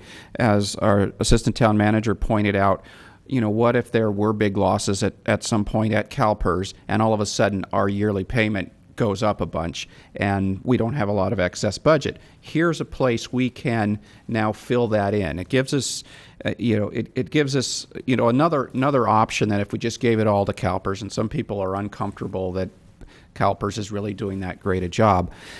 One thing to remember, CalPERS is assuming a 7.5% return. They are stepping it down to 7 over time, I guess it is. If we choose an option that is expected over the long term to return less than that, we're actually losing ground from if we put it in CalPERS. If we're going to sit there and hold this money and not invest it, or if we're holding the money invested, we should be keeping up with the expected CalPERS return at least would be my argument. The other thing I want to mention a little bit is when you go with equities, if you have a long-term horizon, like you're saying, I'm not going to need this money for 30 years, it has a lot less risk effect because the markets go up and down, and there's a pretty good track record that over time equities return more. If you were going to need your money in 2 or 3 years, as I said, the markets go up and down, there might be a point where the market is down, and so you have a huge risk factor that I need the money now and I'm in the down point of it. Every down point has an up point to it. So if you're really trying to invest for this 30-year liability, you want to go with the best return is kind of the way I'd say I think about it, and a lot of the committee members were thinking about it. Staff didn't recommend it because one of the things that we did was we got a consultant to try to figure out more in detail when are we going to need the cash flow money from our pension plan. You think of it as over a 30-year time frame, but people retire, things change. So, when exactly are we going to need this liability? There hasn't been a good understanding of that. We just know we have this big pension liability that's due sometime over the next 30 years. And I think staff was trying to get a better understanding. And then they were also maybe thinking about, well, are there any other creative things we can do that we would want the money for sooner than that? Did you want to add to that, I would just Mr. Andrews? add, one of the primary differences here, unlike CalPERS, when we invest with CalPERS, they have a single asset allocation, and we are beholden to that allocation. This recommendation, while it's currently for the capital appreciation, that does not preclude this body from at some point thinking, well, maybe we want to go to a different allocation. So that's one of the main advantages of this construct versus CalPERS. It's because you do have options.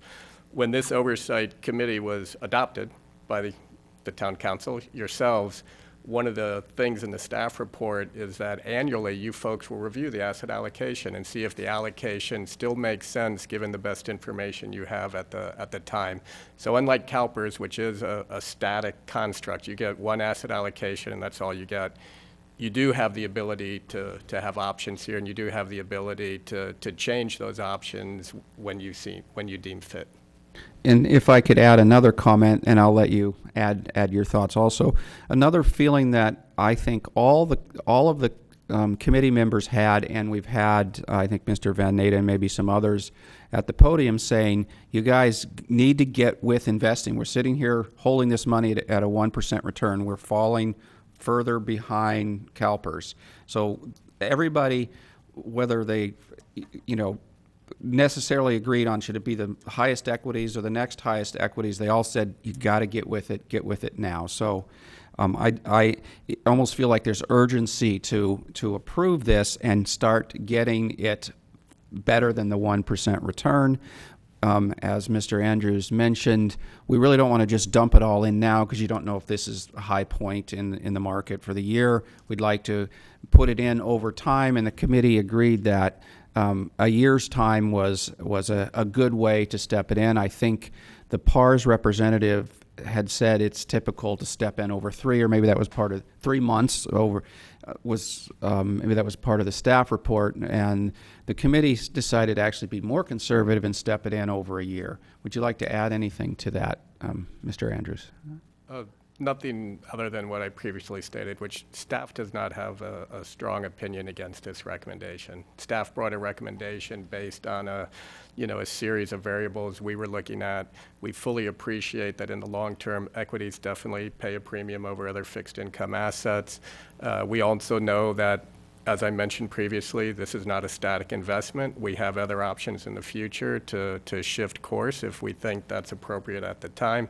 And staff also knows we're going to continue to work on a few other items that we'll bring forward to the Finance Committee, which ultimately may come before either this body or the Town Council, which may or may not beget other conversations. But we're very comfortable with the recommendation, with the information we have, and with the deliberations that took place at the Finance Committee.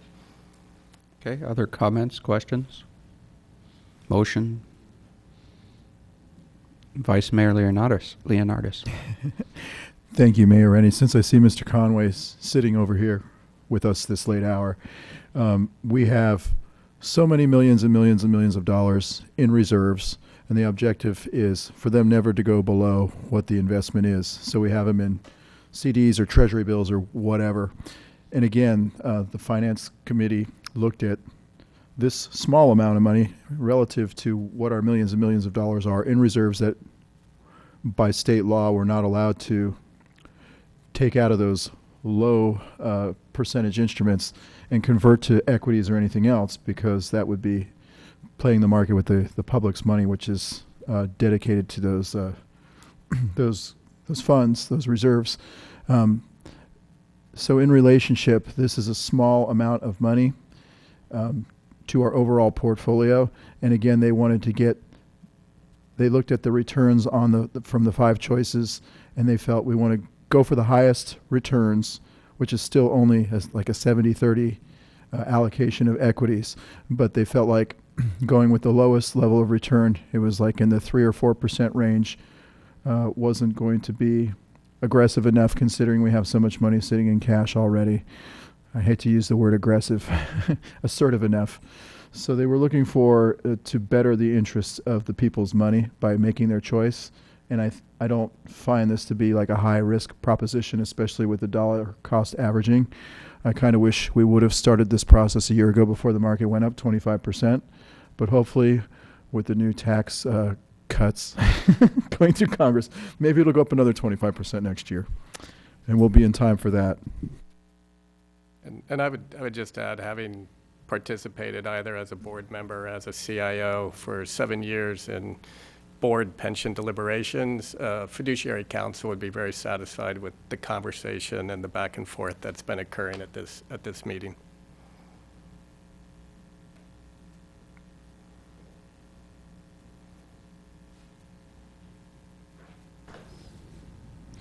Okay, so would you like me to make a motion?